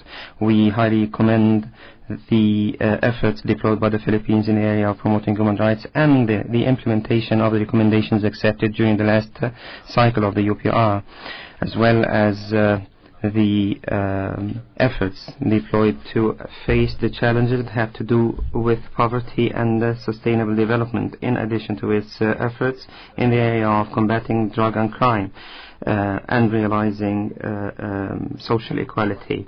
We recommend the following. First, to continue its efforts to address unemployment and improve competitiveness in human resources through the effective implementation of the current strategies 2016-2020 to accelerate the national human rights action plan for the next 5 years and to start implementing them.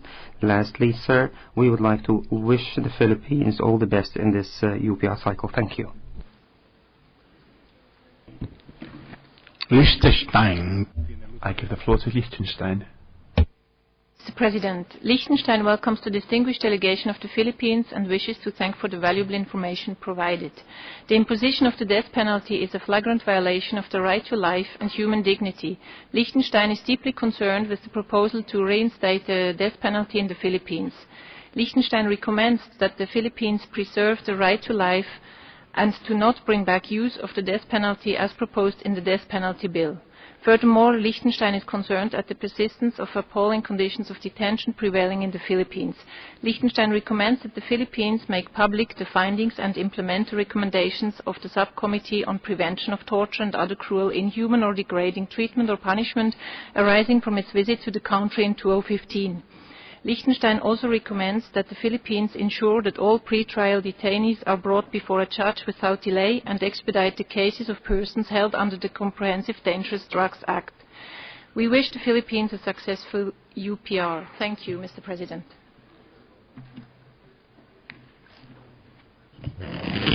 Lithuania has the floor. Thank you, Mr. President. Lithuania warmly welcomes the esteemed delegation of the Philippines and thanks it for the presentation of the national report. Lithuania acknowledges positive steps taken by the government of the Philippines in strengthening human rights standards and implementing international commitments, notably in the area of transparency and freedom of religion. At the same time, some issues are insufficiently addressed. We remain concerned about extrajudicial killings, intentions to reinstate the death penalty, children exploitation, and deadly violence against journalists. Lithuania would like to present the following recommendations. First, we recommend to take concrete measures to stop extrajudicial killings. The UN Special Rapporteur on extrajudicial killings should be invited to visit the country without conditions. Second, we recommend to continue the implementation of the provisions of the ICCPR Second Optional Protocol regarding the abolition of the death penalty, and to abandon plans to restore death penalty as a legal punishment. Third, we recommend to create a safer working environment for journalists. I thank you, Mr. President. Luxembourg has the floor. Merci, Monsieur le Président. Thank you, Mr. President. Luxembourg welcomes the delegation of the Philippines and thanks it for the presentation of its national report. We welcome the possibility of being able to continue a dialogue, which we hope will be productive, with the Philippine authorities on a number of important challenges to that country. My delegation is concerned at the human rights situation in the Philippines, in particular the alarming number of extrajudicial executions under the fight against drugs and by allegations of torture and mutilation inflicted on the civilian populations, in particular children. Luxembourg is also concerned at the public discourse against human rights defenders and journalists. My delegation would like to make 4 recommendations. First, put an end to extrajudicial executions and to torture, in particular under the fight against drugs. Second, put an end to impunity by ensuring impartial investigations and bringing to justice of those responsible for such acts. 3, abandon the reintroduction of the death penalty. And finally, 4, establish a system of effective protection for human rights defenders and journalists, and to guarantee the free exercise of their rights to freedom of opinion, expression, and association. Thank you. Malaysia has the floor. Mr. President, Malaysian delegation warmly welcomes the distinguished delegation of the Philippines, and we congratulate the Philippines for the comprehensive UPR national report and its presentation. Malaysia commends the Philippines for the achievements and advancement in the promotion and protection of human rights since its last review, including the ongoing efforts by the Philippine government to address effectively the most pressing issues in the overall interest of the Philippine people. As a fellow ASEAN member, Malaysia also recognizes the significant role by the Philippines in the pursuit of common human rights agenda in our region. In the spirit of constructively contributing to the Philippines' current review, Malaysia wishes to offer the following 2 recommendations. 1, given the positive strides made in public education, to continue to ensure access to quality education to vulnerable and marginalized groups. And 2, to remain focused on combating poverty, particularly in areas where poverty is most prevalent and widespread. Malaysia wishes the Philippines success in the current review. Thank you. Maldives. I give the floor to the Maldives. Bismillahirrahmanirrahim. Thank you, Mr. President. The Maldives welcomes the delegation from the Philippines to this review, and we express our appreciation for today's presentation and for the national report. The Maldives is encouraged by the Philippines' efforts to promote gender equality in the country, including through the Women's Edge Plan, as well as other initiatives undertaken by the Philippines Commission on Women. The Maldives also recognize the government's efforts towards assuring better quality education through the adoption of new legislation. The Maldives recommends that the government of the Philippines, 1, enacts effective legislations aligned with international standards to combat the use of illegal drugs, and 2, to continue its efforts to tackle human trafficking, especially of children, through the effective implementation of the Recovery and Reintegration Program for Trafficked Persons. To conclude, we wish the Philippines every success during this review. Thank you, Mr. President. Mexico has the floor. Thank you, President. We welcome the delegation of the Philippines and thank it for its report. Mexico hails the political agreement on peace in Mindanao with all parties to the dispute, as well as actions to assist those displaced by weather phenomena and or armed conflict, as well as the law on parental responsibility and reproductive health. Respectfully and constructively, Mexico recommends guaranteeing that all legislative amendments affecting the rights of the child take into account the best interest of the child in line with international standards. Action be taken to eradicate violence and discrimination against women and against LGBTI persons, primarily in education institutions, strengthen cooperation with national and international institutions on human rights to implement the National Human Rights Plan. I thank you. Montenegro. I give the floor to Montenegro. Thank you, Mr. President. We welcome the distinguished delegation of Philippines. We noted the efforts of Philippines towards improving children's rights. However, we regret that an estimated 1.5 million children between 5 and 14 years were engaged in child labor, while half of them were exposed to various forms of sexual and economic exploitation. What measures have been undertaken to address this phenomenon? We are deeply concerned at the continued perpetration of extrajudicial killings of suspected drug dealers. Does the government of Philippines intend to stop all extrajudicial killings and any incitement to such killings, as well as to enable the visit of the Special Rapporteur on extrajudicial summary and arbitrary execution? Montenegro makes following recommendations. First, to undertake necessary legislative and other measures to prevent children to be engaged in child labor.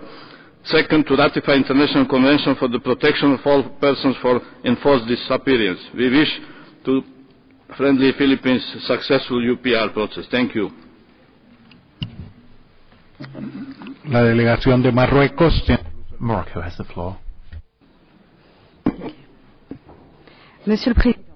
Mr. President, allow me to welcome the delegation of the Philippines and to wish them every success in this Universal Periodic Review. My delegation welcomes the major efforts and achievements in the legislative and institutional area in the Philippines, in the area of promotion and protection of human rights, and the interest given to the recommendations made in previous cycles. My delegation commends the Philippines for the many initiatives undertaken in the area of promotion of socioeconomic rights through programs of poverty reduction, strengthening of access to education, and promotion of employment. We also commend the Philippines for their efforts to promote the rights of the child and in the area of combating human trafficking. In this regard, we welcome the ratification of the ASEAN Convention on Human Trafficking and the adoption of the expanded law in this area and the creation of a body to coordinate, monitor, and supervise the implementation of that law. Morocco makes the following recommendations. 1. Strengthen efforts under the 5-year plan of action for the aged to strengthen the national protection of rights of the child and to consolidate efforts for fair justice through the Philippine Development Plan. Thank you. Mozambique has the floor. Thank you, Mr. President. Mozambique wishes to congratulate the distinguished delegation of the Philippines for the presentation of their country's report to the third circle of UPR.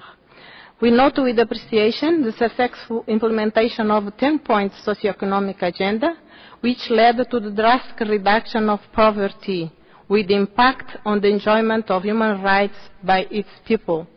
On gender equality, policy, the Philippines should be commended for the progress achieved as attested by the World Economic Forum's 2016 Global Gender Gap Report, in which the country ranks 7th in the world's most gender equal society.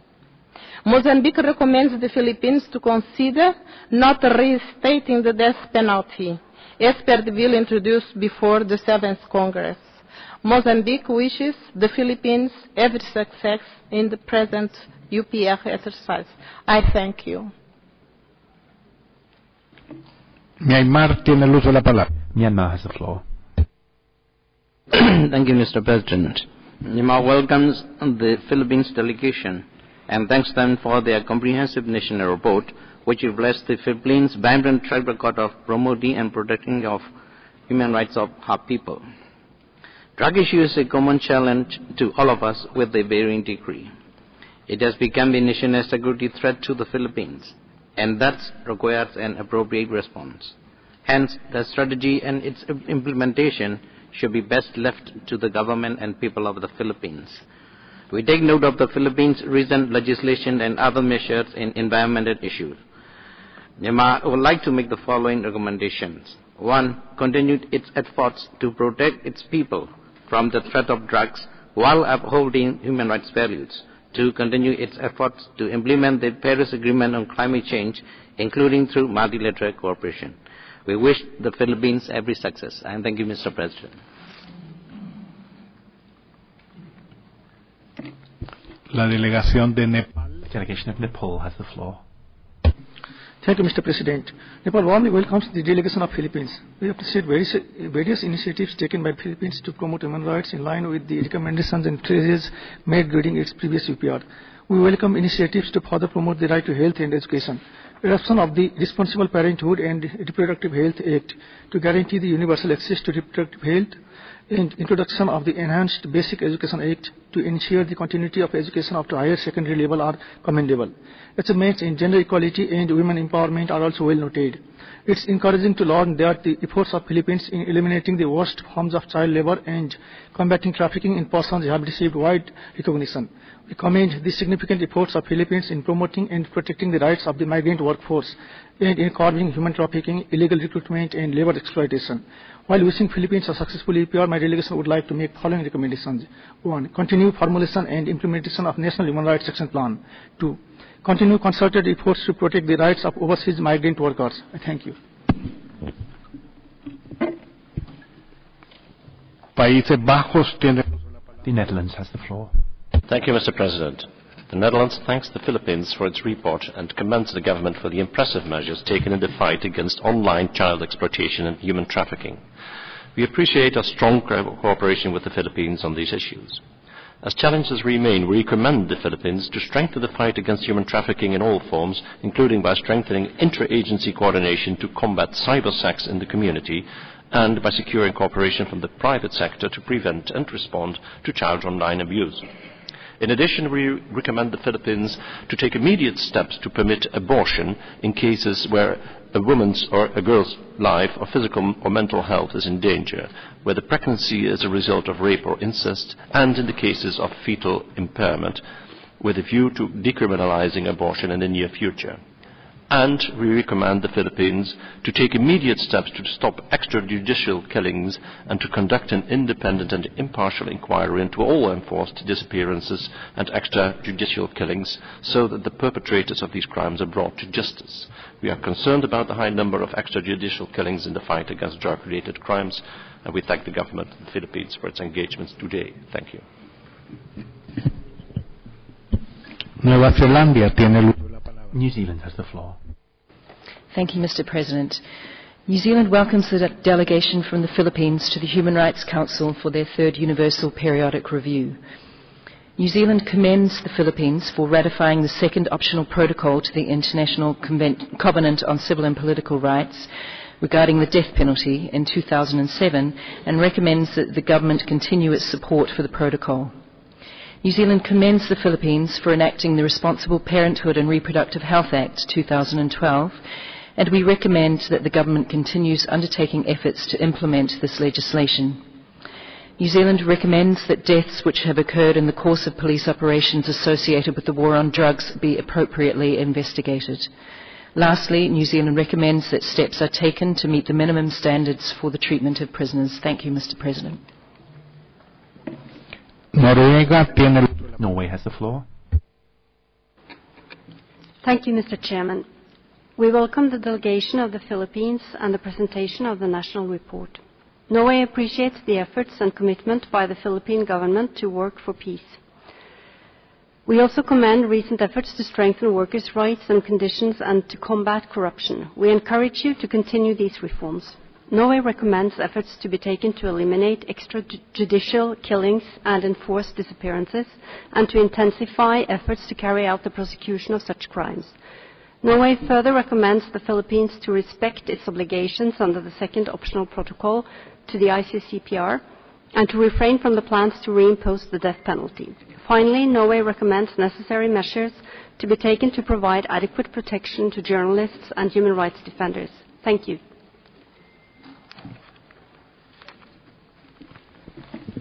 Pakistan has the floor. Thank you, Mr. President. We'd like to welcome the delegation of Philippines and thank them for the presentation of their national report. My delegation appreciates the efforts of Philippines to implement the recommendations received during the previous cycles of the UPR.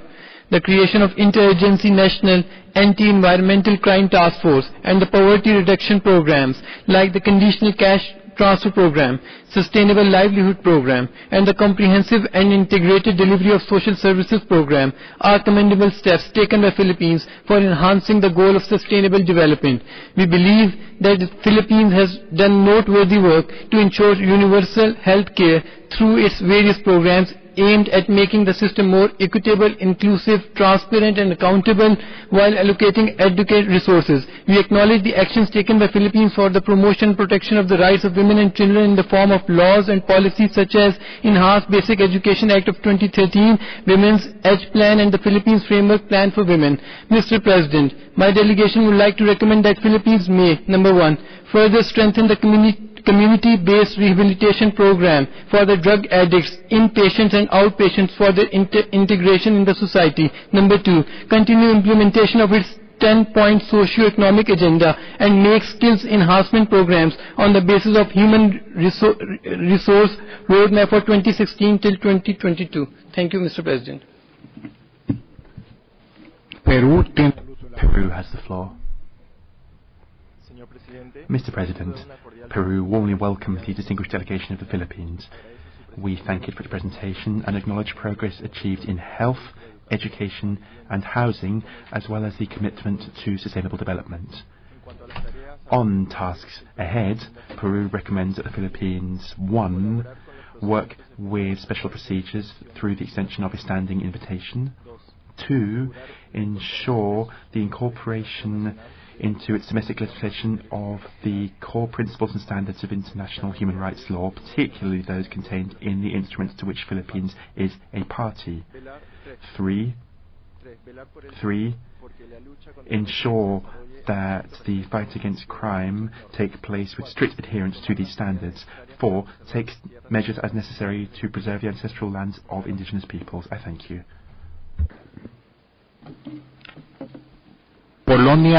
Poland has the floor.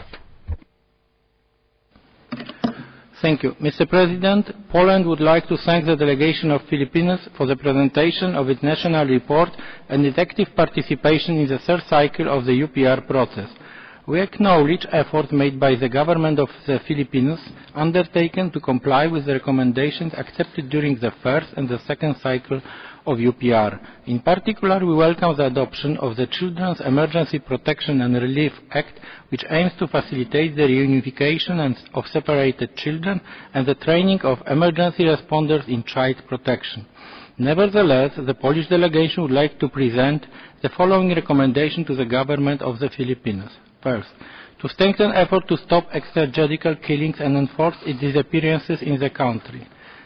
Second, to take more effective measures to combat human trafficking that affects in particular women and children. Third, to protect more effectively human rights defenders and journalists, especially through cooperation with civil society. Poland remains concerned about the situation of children's rights. In this respect, we would like to recommend that the Philippines take prompt actions to protect children against sex abuses and exploitation, increases efforts to combat child labor that very often is also combined with hazardous and dangerous conditions of work. Thank you for attention. Portugal has the floor. Thank you, Mr. President. Portugal welcomes the delegation of the Philippines and thanks it for the presentation of its national UPR report. Portugal notes with appreciation that the Philippines has acceded to the optional protocol on prevention of torture. However, we are deeply concerned with plans by the government of the Philippines to restore the death penalty more than a decade after it was abolished. We recommend that the Philippines upholds its international obligations and not reinstate the capital punishment.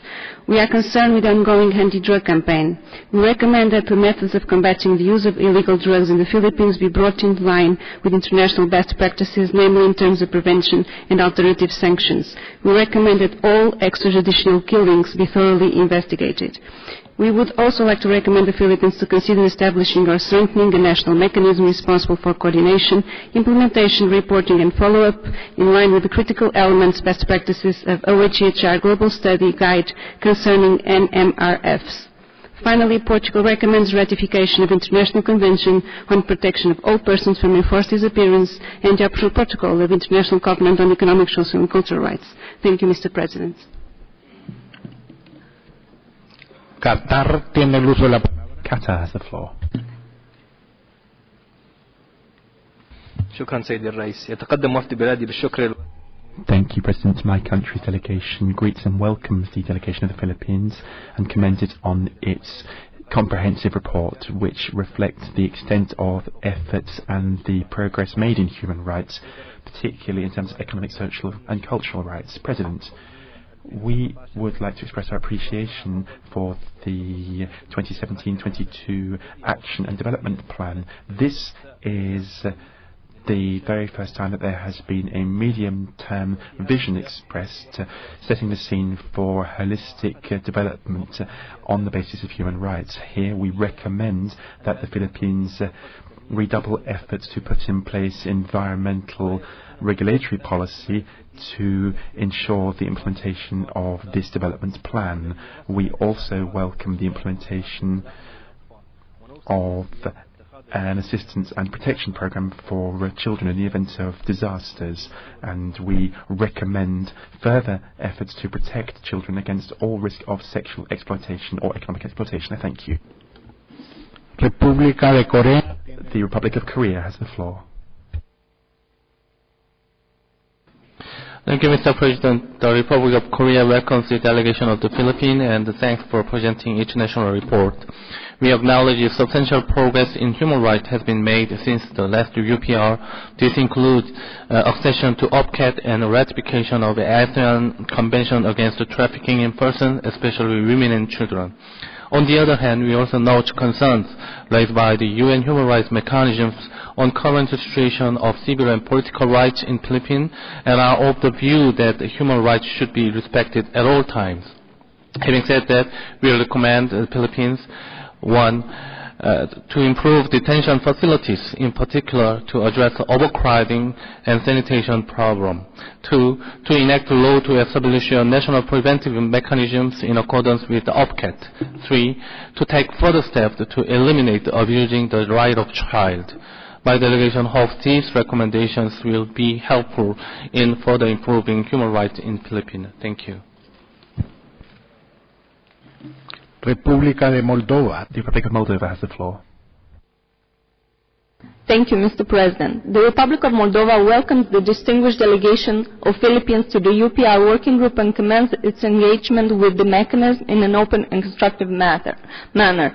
While acknowledging the many challenges faced by Philippines authorities in their efforts to improve the lives of citizens and ensure a safe and prosperous environment, we encourage the government of Philippines to place the protection of fundamental rights of all persons at the core of every political policy and action. We welcome Philippines' accession to the optional protocol to to the Convention Against Torture, and we recommend the government of the Philippines to establish and ensure the proper functioning of the national preventive mechanism.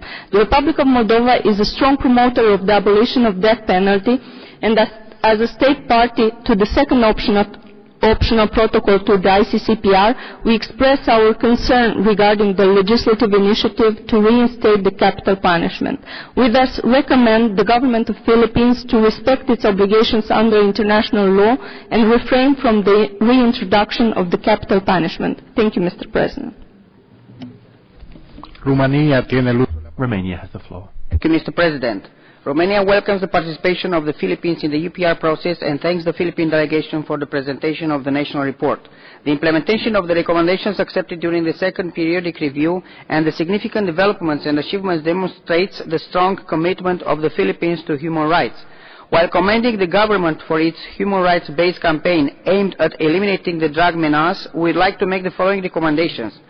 To continue the holistic approach of the Interagency Committee on the Anti-Illegal Drugs, focusing on the law enforcement operations, as well as on the rehabilitation and reintegration of drug users. To continue to uphold the implementation commitments as a state party to the second optional protocol to the International Covenant on Civil and Political Rights, aiming at the abolition of the death penalty. Finally, Mr. President, we would like to congratulate the Philippines for its whole activity as a member of the Human Rights Council. Thank you very much. Federación de Rusia. The Russian Federation has the floor. Thank you. Mr. President, the Russian delegation is grateful to the Philippine government for its third national report. We believe that implementation by Manila of the recommendations received during the second UPR cycle has promoted an improvement in the situation regarding human rights in that country. Praiseworthy efforts have been made by the government to improve legislation in the area of healthcare, education, and employment. We welcome the introduction of a minimal quota of jobs in enterprises for persons with disabilities. We note with satisfaction the elaboration and adoption of the National Plan of Development for 2017 to 2022. We recommend to the government of the Philippines that it continue to work to improve its potential in the human rights field, in particular by strengthening national human rights institutions and completing the process of the elaboration of the National Plan of Action for Human Rights. Thank you.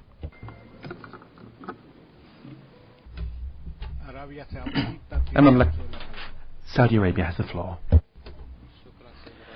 Thank you, Mr. President.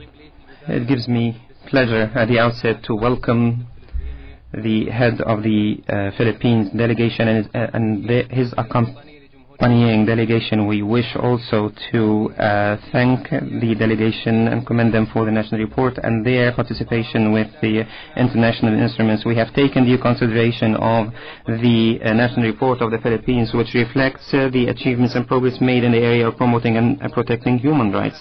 We also commend the steps taken by the government in this respect, including, for example, the national strategy for the implementation of poverty alleviation, like the conditional poverty reduction plans, which benefited more than 4 million poor households. Mr. President, we commend the efforts undertaken by the government in the area of human rights. We recommend the following: to give priority in the budget for higher education, to provide adequate resources to alleviate for the programs of poverty alleviation. Thank you, Mr. President.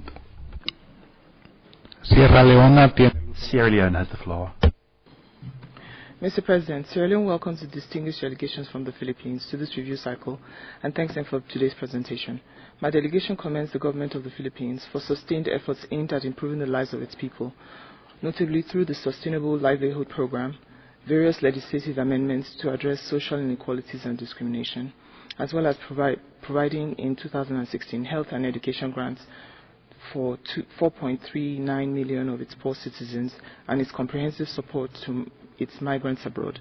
My delegation notes with satisfaction the concerted efforts to address the rights of women, including through the Magna Carta Act for Women, and congratulates Philippines for coming 7th in the World Economic Forum Gender Gap Index. Recommendations: 1. Ratify the ICPPED. 2. Thoroughly investigate and prosecute killings by private armies and vigilantes responsible for unsanctioned activities during the government's anti-drug campaign.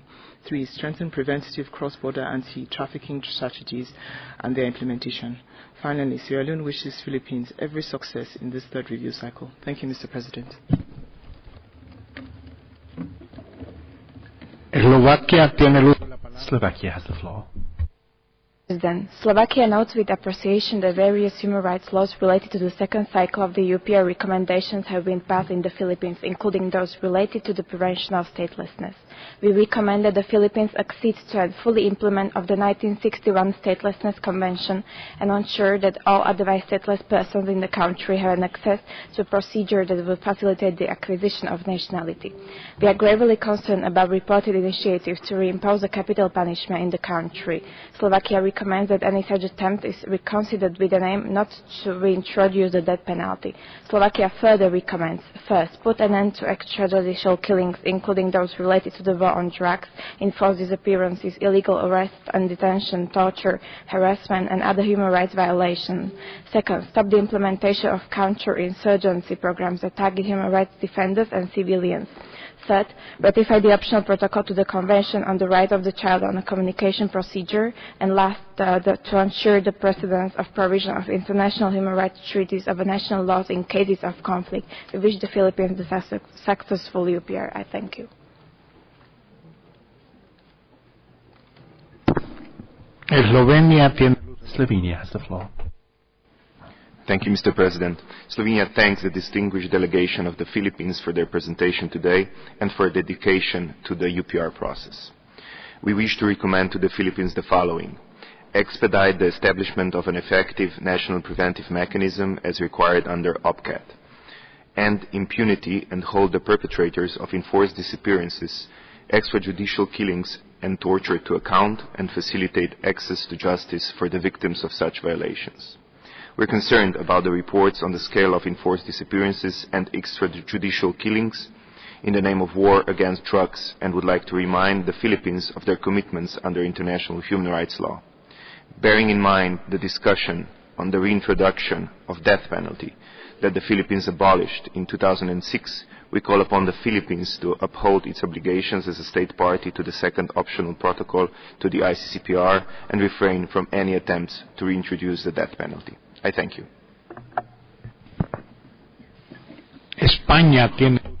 Spain has the floor. Thank you, President.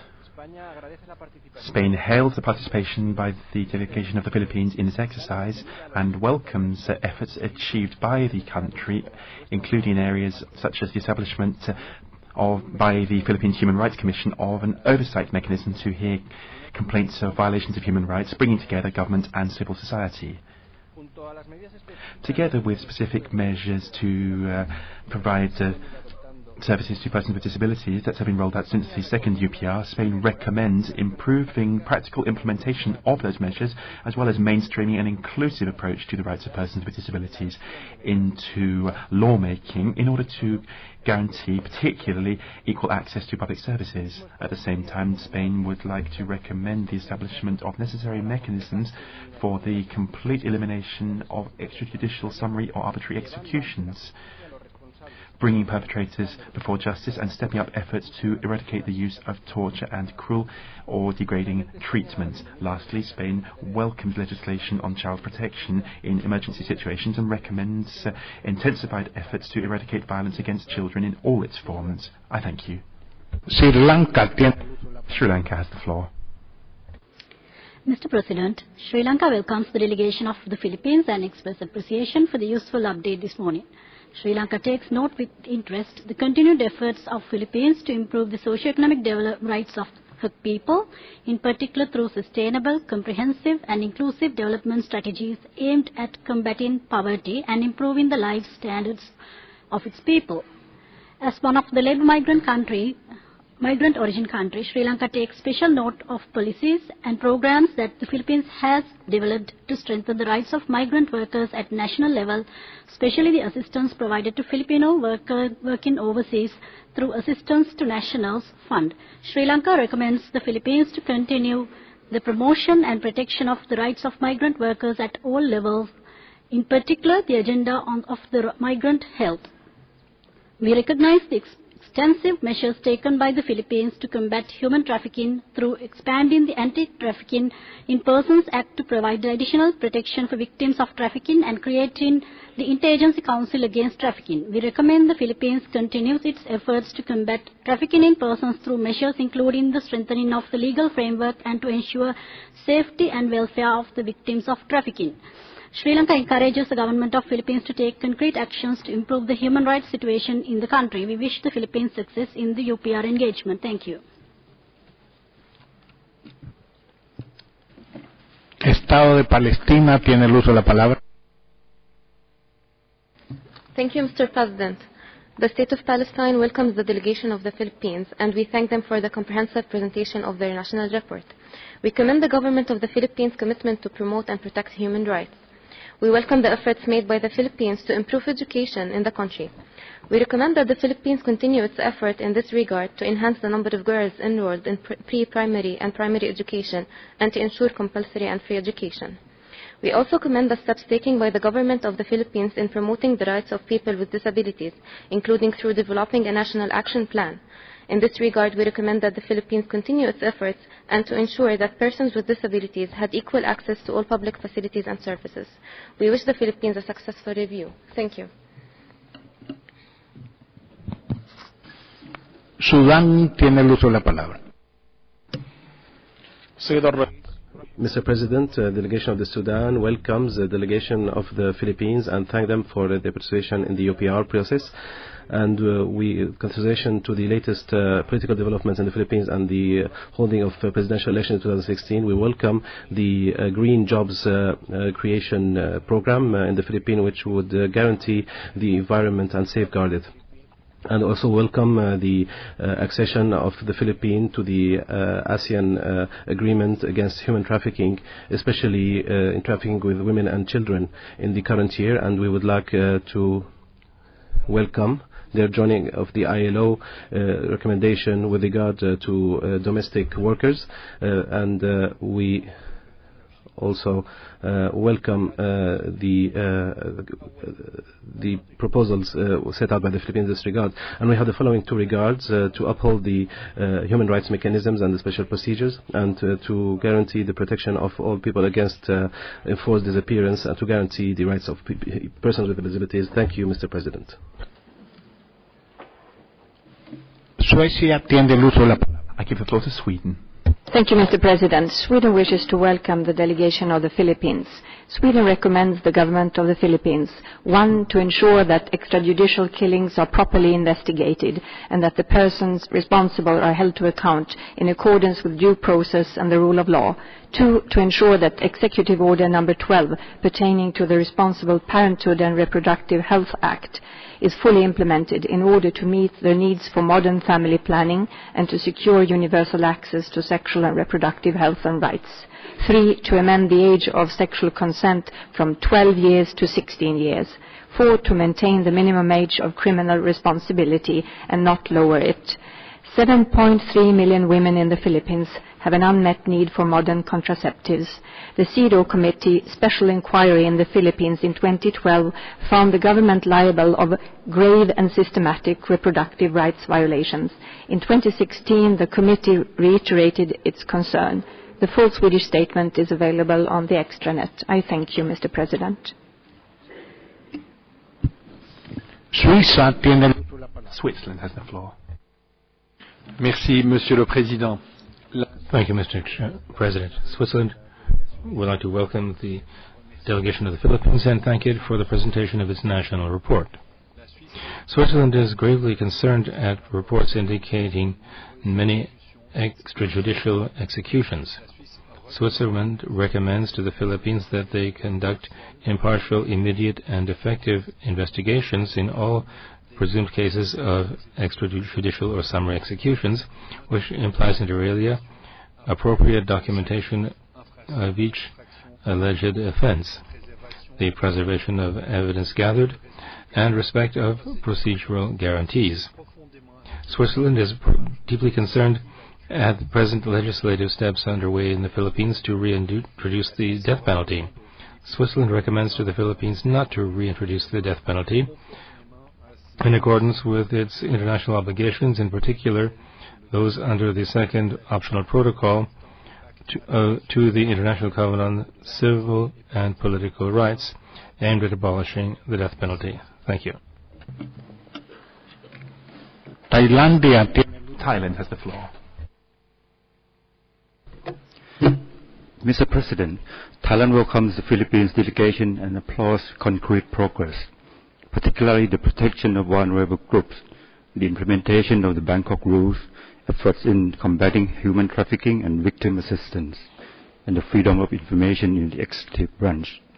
In this regard, Thailand recommends that the Philippines develop the third Human Rights Action Plan to guide its policy direction and ensure the implementation of programs for even more robust promotion and protection of human rights. Thailand recognizes the severity of the drug problem in the Philippines and recommends the Philippines to adopt comprehensive and human-centered approaches for its anti-illegal drug policy, particularly the provision of appropriate health measures. We stand ready to share our experiences in this area, including on alternative developments, with aim at addressing the root causes of illicit drug and promoting sustainable livelihood for the people. Thank you, Mr. President.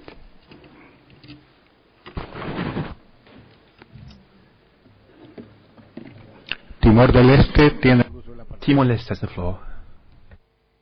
Thank you, Mr. President.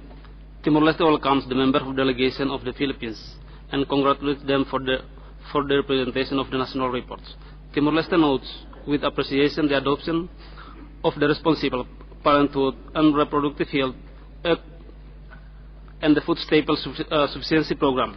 My country also commends Philippines for its Sustainable Livelihood Program and for its efforts in increasing gender sensitivity in the codes. Timor-Leste wishes to make the following recommendation.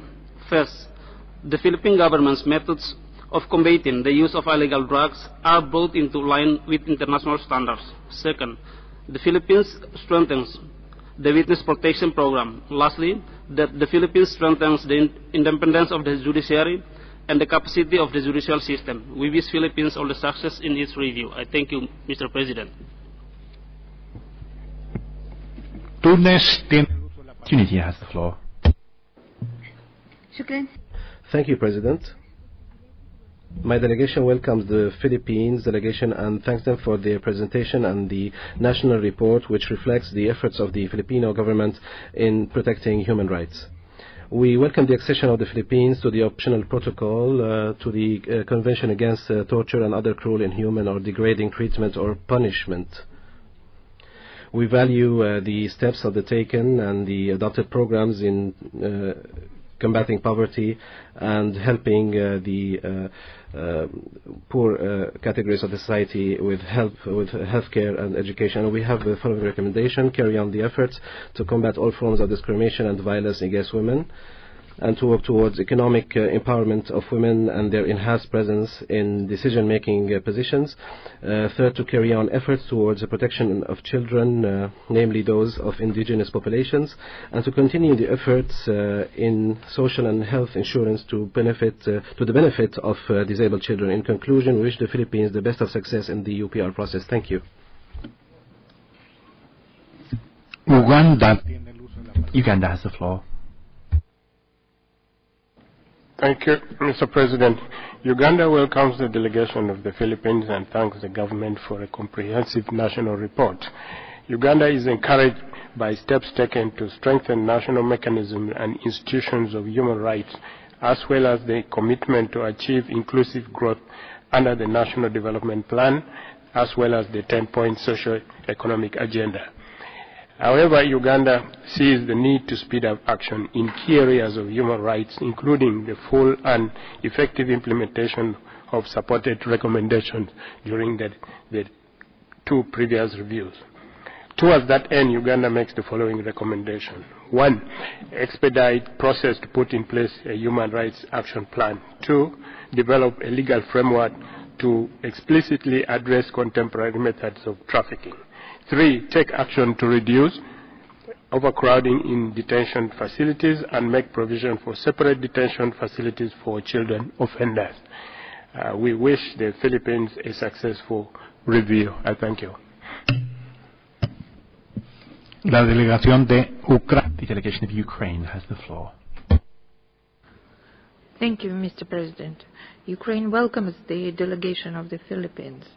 While regretting that the national report was made available only shortly prior to the session, we would like to positively note a number of achievements in implementing of the recommendations of second UPR cycle, in particular the improvements to the legislative framework, the adoption of the Children's Emergency Protection and Relief Act, the adoption of the Responsible Parenthood and Reproductive Health Act, the accession to the OP2CAT.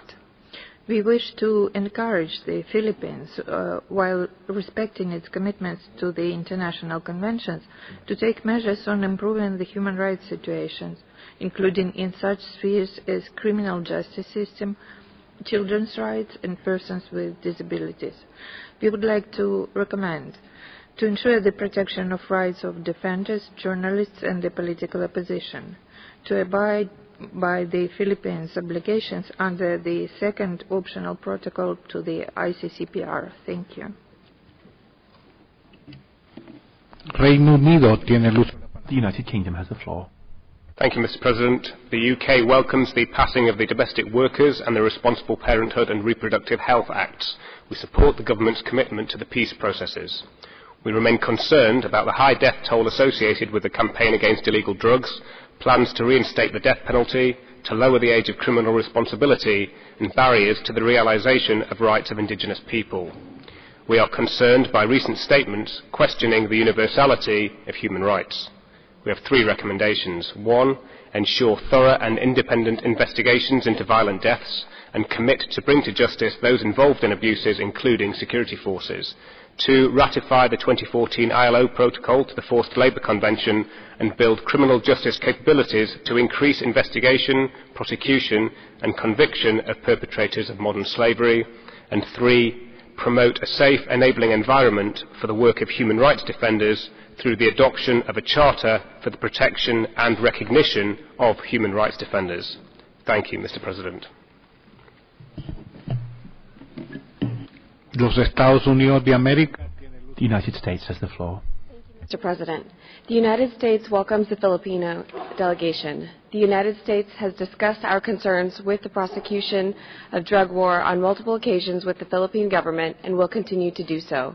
We recognize the desire of the Philippine government to address the challenge of illegal drugs, but as it pursues these efforts, we believe it is important that the Philippine government investigate the allegations of the more than 7,000 deaths associated with the counter-narcotics campaign since July 2016, including over 2,600 killings by security forces and 4,000 by unknown assailants.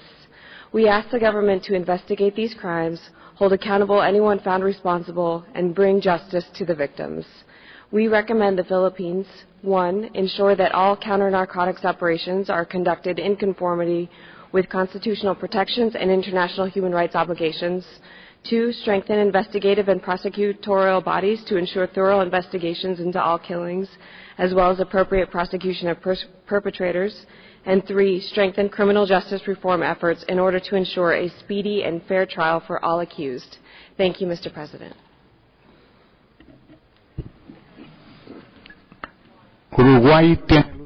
Uruguay has the floor. Thank you, President. We warmly welcome the delegation from the Philippines and thank it for its report. We appreciate efforts on protecting victims of trafficking and take note of measures taken to combat this phenomenon.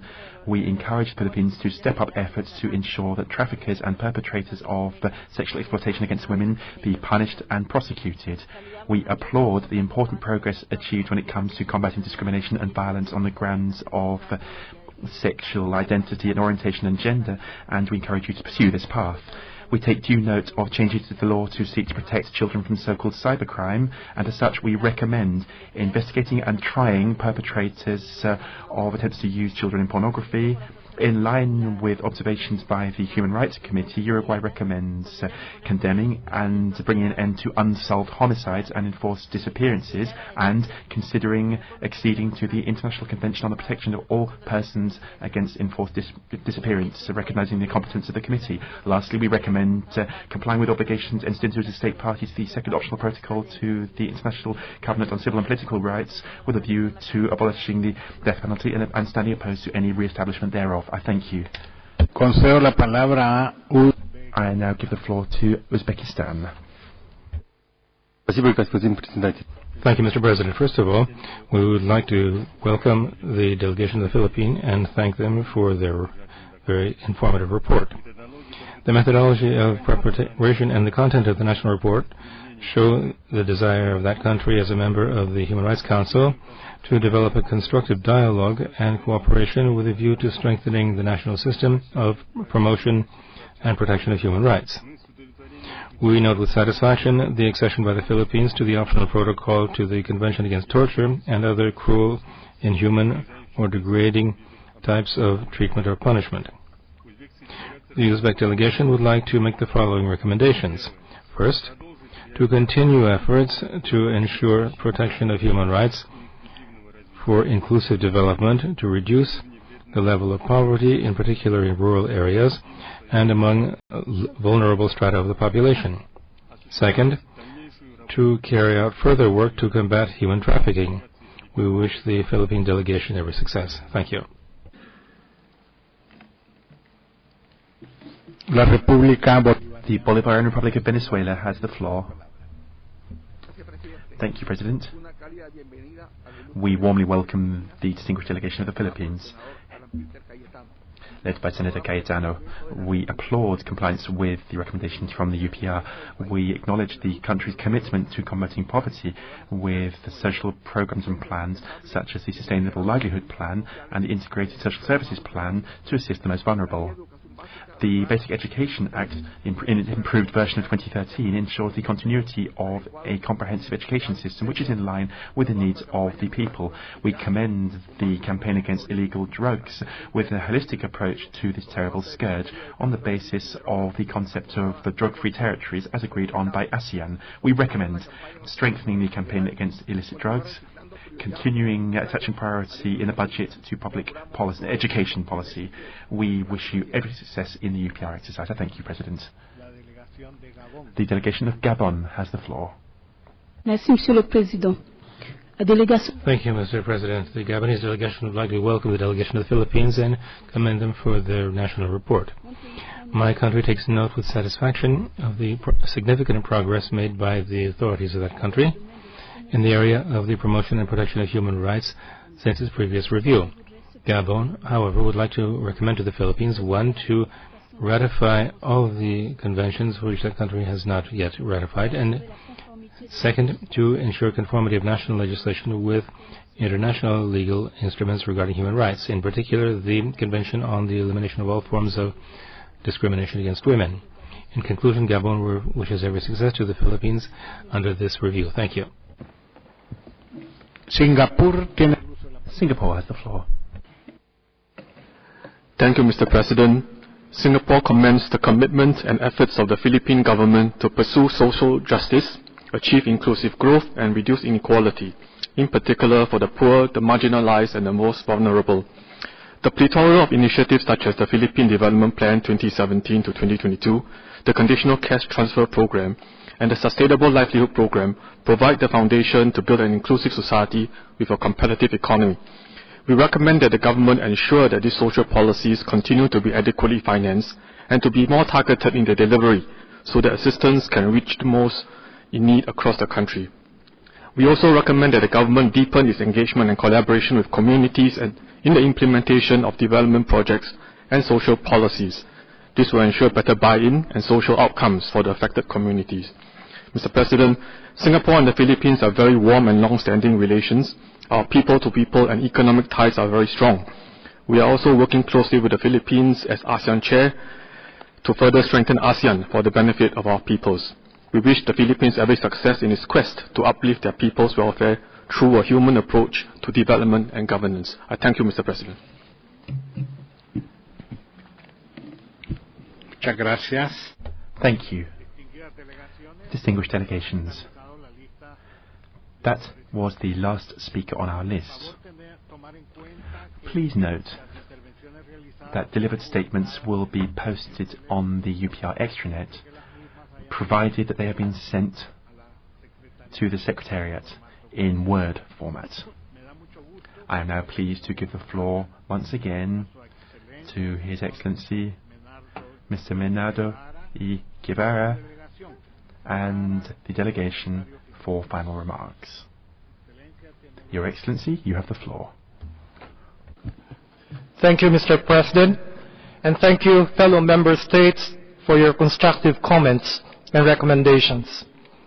To answer questions pertaining to children's rights, I will give the floor to the representative of our Department of Social Welfare and Development, Attorney Alni Foha.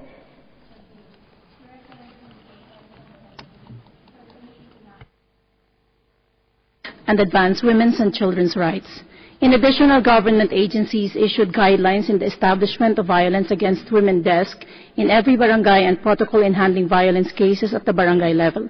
The desk is a physical facility where victim survivor can immediately go to for help. As of December 31, 2015, 87.03% of our barangays have established these desks. The Philippines also continues to provide and strives to improve existing services to victims of violence. These are center-based services, community-based services, and services providing comprehensive intervention against gender violence cases. On children in situations of armed conflict, in August 2013, the Philippines formalized the creation of the Interagency Committee on Children in Armed Conflict, as well as created a monitoring, reporting, and response system for grave child rights violations in situations of armed conflict. The United Nations monitoring and reporting mechanism on grave child rights violations was institutionalized. On the implementation of the Juvenile Justice Welfare Act, in 2013, this law was strengthened. Local government units are required to appoint social workers to assist children in conflict with the law, allocate at least 1% of their internal revenue allotment for the strengthening of the local councils for the protection of children, and adopt and implement comprehensive juvenile intervention programs. Lastly, on combating child labor, a 47.9% drop in child laborers was noted under the Philippine Program Against Child Labor. It certifies barangays as child labor-free and awards child labor-free certificates to establishments, as well as closes down establishments engaging minors in hazardous work. Project Angel Tree provides social assistance to child laborers and children at risk. With these efforts, the United States Department of Labor, in its 2015 findings on the worst form of child labor, has once again cited the Philippines for achieving significant advancement in its efforts to eliminate the worst forms of child labor the fourth year in a row. Thank you. I will now call on our labor attaché to the Philippine Mission in Geneva, Mr. Delmer Cruz, to answer questions pertaining to labor migration and related issues. Thank you, sir. Good morning, Excellencies. On job protection in the context of the workers' right to security of tenure. To address the issue of subcontracting practices, the government issued, in consultation with its worker and employer partners, Department of Labor and Employment Order Number 174, reaffirming the workers' constitutional and statutory right to security of tenure. The issuance prohibits labor-only contracting and other illicit forms of employment arrangements and reinforces workers' right to labor standards, self-organization, collective bargaining, and requires mandatory registration and minimum capitalization requirements for contractors and subcontractors. To ensure compliance with the issuance, the government will undertake a review of the enforcement framework of labor laws and standards. The government will also reinforce its existing pool of labor law compliance officers with additional 200 plantilla items. On the matter of protecting the rights of migrant workers, Safeguarding the rights and promoting the welfare of migrant Filipino workers is a priority of the Philippine government. To protect job seekers from illegal and unscrupulous recruiters, the Philippine Overseas Employment Administration regulates the overseas recruitment industry and publishes timely labor market information. The workers likewise undergo a mandatory pre-departure orientation seminar to acquaint them with the work environment, labor laws, culture, and practices in their destination countries. While working abroad, workers can avail of various services through the Migrant Workers Resource Center established by the Philippine government on site, such as work-related services, temporary shelter, and repatriation assistance for workers in distress. As a social protection, overseas Filipino workers are enrolled in a social service and insurance benefit scheme through the Overseas Workers Welfare Administration. And in preparation for their eventual return to the Philippines, expatriate workers are afforded reintegration preparedness seminars such as financial literacy, skills training and upgrading, and entrepreneurial workshops.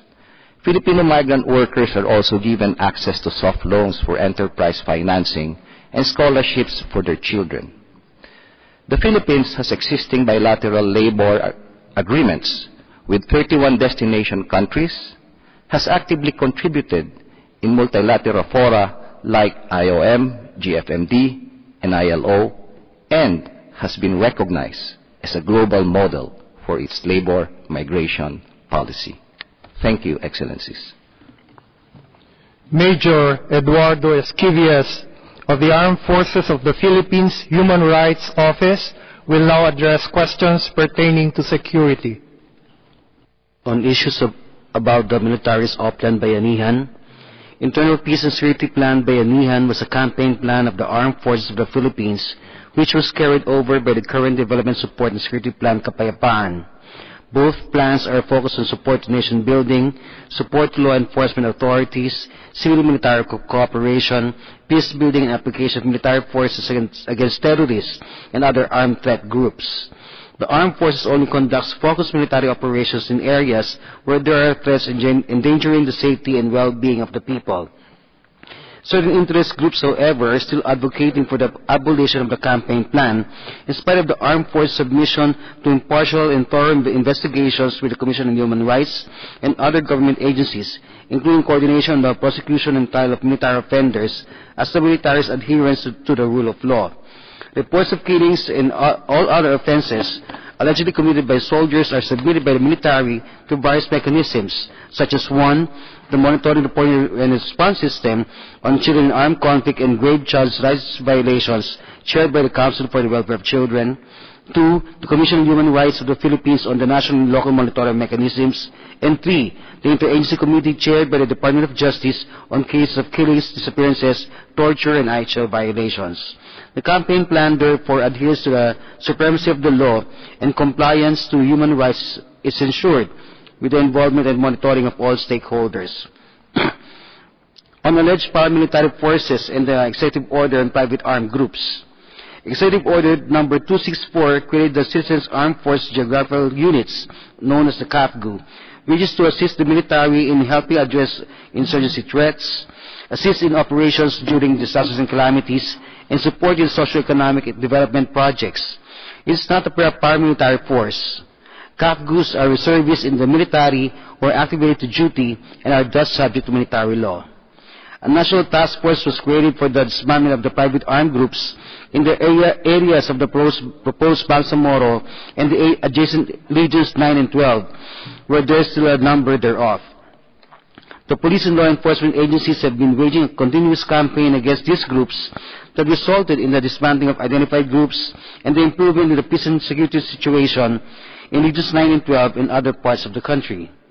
In addition, joint guidelines were also issued in 2015 by the Department of Interior and Local Government and the National Defense to further delineate the roles and accountability in the armed forces and police, clarify operational procedures in connection with Executive Order number 546, which directed the police to undertake active support to the military in internal security operations for suppression of insurgency and other serious threats to national security. Thank you.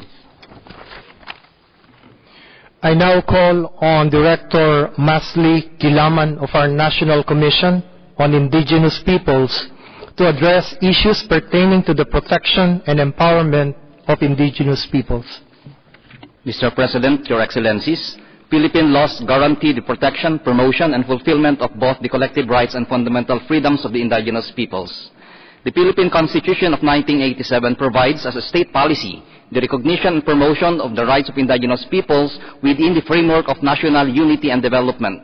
It further provides the protection of the rights of the indigenous peoples to their ancestral lands to ensure their economic, social, and cultural well-being. The passage of the Indigenous Peoples' Rights Act in 1997, hailed at the capital as a landmark social legislation by all sectors of society, provides the right to free and prior informed consent of the indigenous peoples. Since then, there have been no state-sponsored nor state-supported as it quells any forced eviction of indigenous peoples' communities from their ancestral domains in the Philippines due to mining operations. Ancestral domains, Your Excellencies, cannot be accessed by mining companies without the free and prior informed consent of the indigenous peoples. Communities who have given their consent receive royalties from mining companies and social services through the company's corporate social responsibility programs. The Indigenous Peoples' Rights Act also provides that even the armed forces of the Philippines must not occupy any portion of ancestral domain without the free and prior informed consent of the indigenous peoples unless the intention is for hot pursuit operations, but it must not exceed a 7-day period. In times of crisis, the NCIP coordinates with the National Disaster Risk and Management Council in order to assist affected indigenous peoples, such as in the aftermath of Typhoon Haiyan, where a grant of 82 million pesos was approved for the rehabilitation projects for affected indigenous peoples in Coron, Palawan, and in Tacloban, Leyte. On the ratification of ILO 169, it is now undergoing renewed consultations by the National Commission on Indigenous Peoples with the Indigenous Peoples Conference, Indigenous Peoples Organizations, the academic members of the civil society organizations, and other concerned agencies of government. Moreover, rights protection and promotion is accorded to the indigenous peoples under the Philippine Development Plan of 2017 to 2022. It integrated programs: 1. To raise continuous and progressive awareness on the indigenous people's rights; 2. Promotion of the primacy of indigenous political structures in community decision-making; 3. Promotion of the indigenous people's justice system, conflict resolution institutions, and peace-building processes in settling disputes; and 4. Massive mandatory representation of indigenous peoples in local legislative councils to ensure indigenous peoples' representation and active participation in governance. Likewise, the General Appropriations Act of 2017 integrates the Philippine Indigenous Peoples Project, Ethnography Project, which will be co-managed at the technical level by a consortium of experts coming from IP communities, the civil society, and the academe. The project reinforces activities in delivering the core mandates of the National Commission on Indigenous Peoples. These include: first, fast-tracking the delineation and titling of ancestral domains second, formulating the ancestral domain sustainable development and protection plans, providing therein the responsibilities of indigenous peoples to ensure ecological balance and restore denuded areas, balancing indigenous peoples' rights, indigenous peoples' responsibilities, and that of national interest.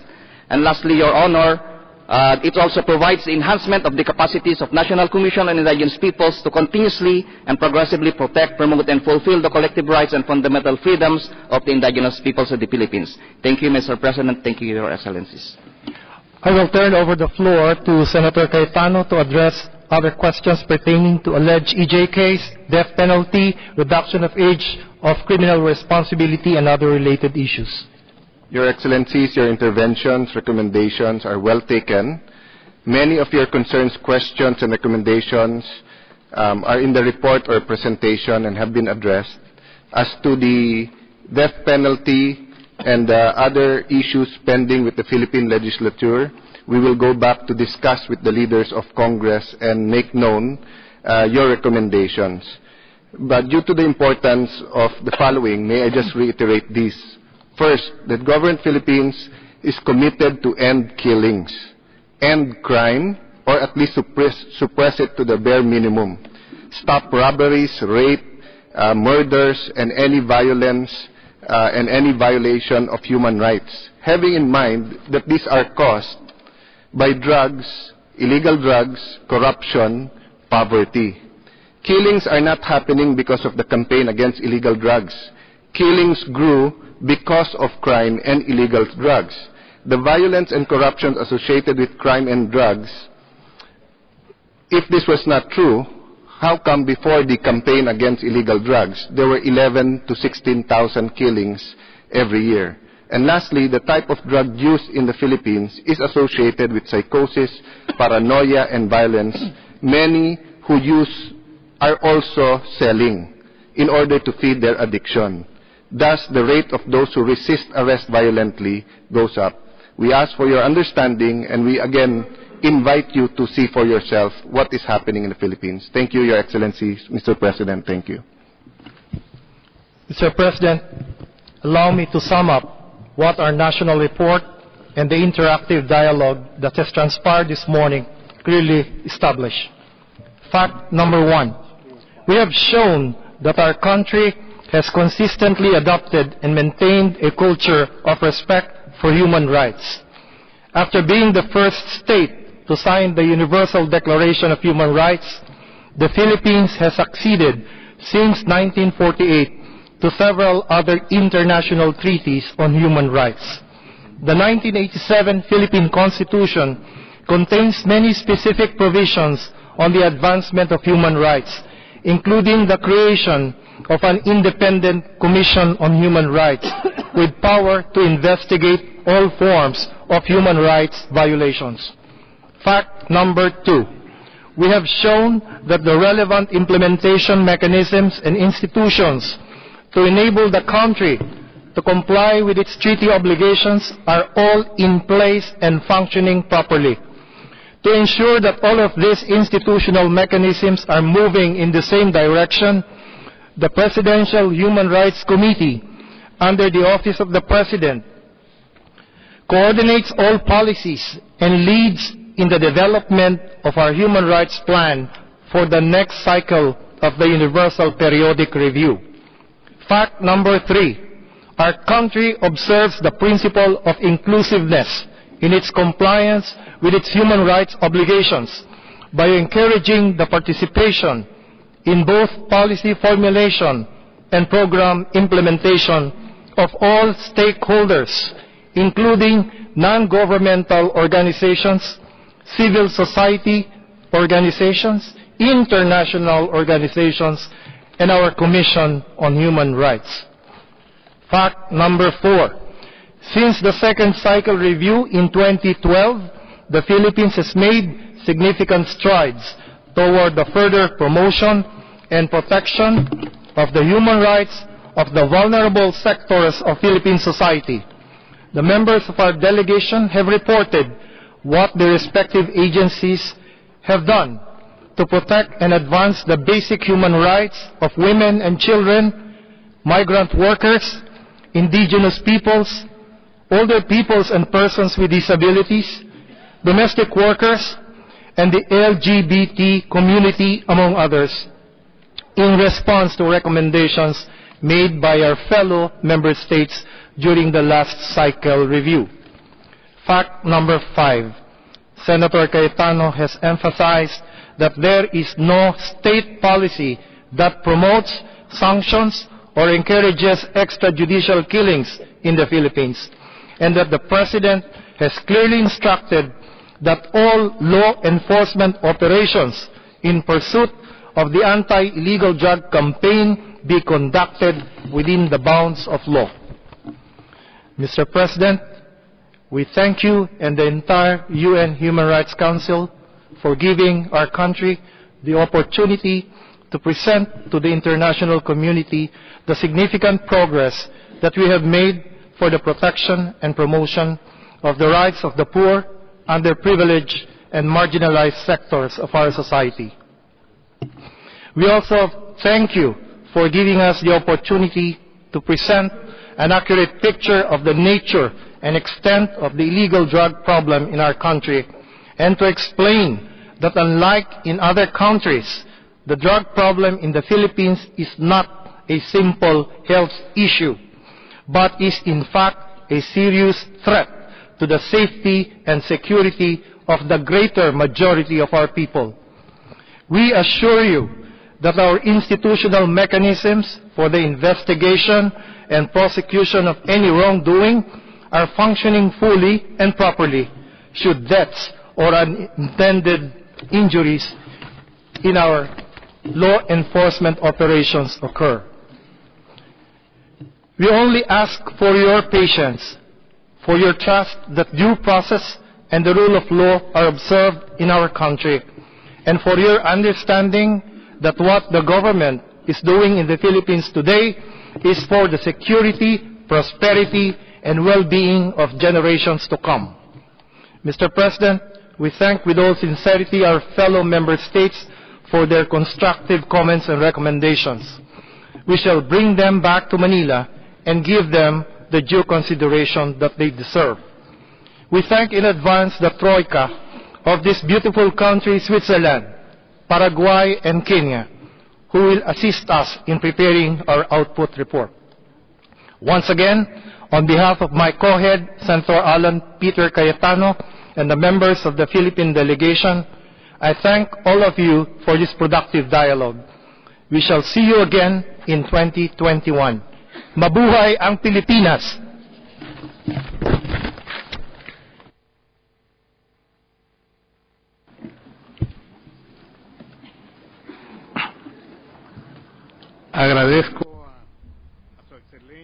I thank His Excellency as well as the delegation of the Philippines for their presentation and participation in this review. The review report will be prepared by the members of the Troika, namely the representatives of Switzerland, Kenya, and Paraguay. The recommendation section will be distributed on Wednesday the 10th of May at 12:30. For adoption on Thursday the 11th of May at 4:30. The full report, including the summary section, will be circulated by email on Friday the 19th of May this year. Distinguished delegations,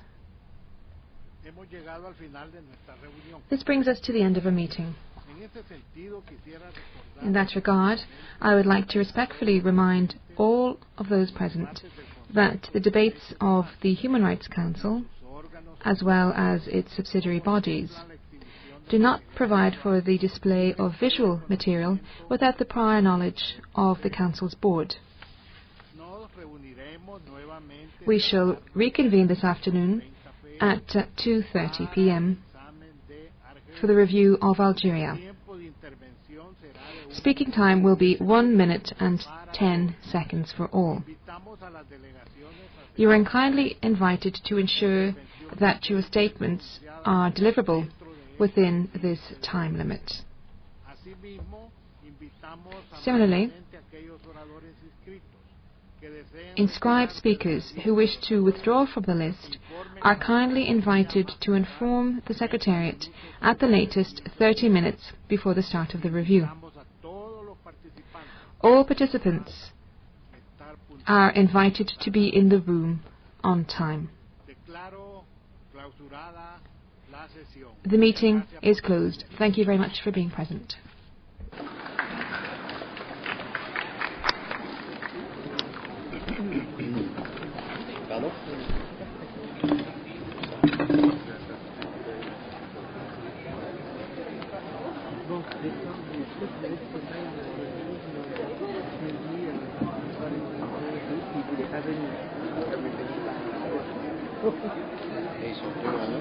Oui, là, ça pour venir, ils sont venus.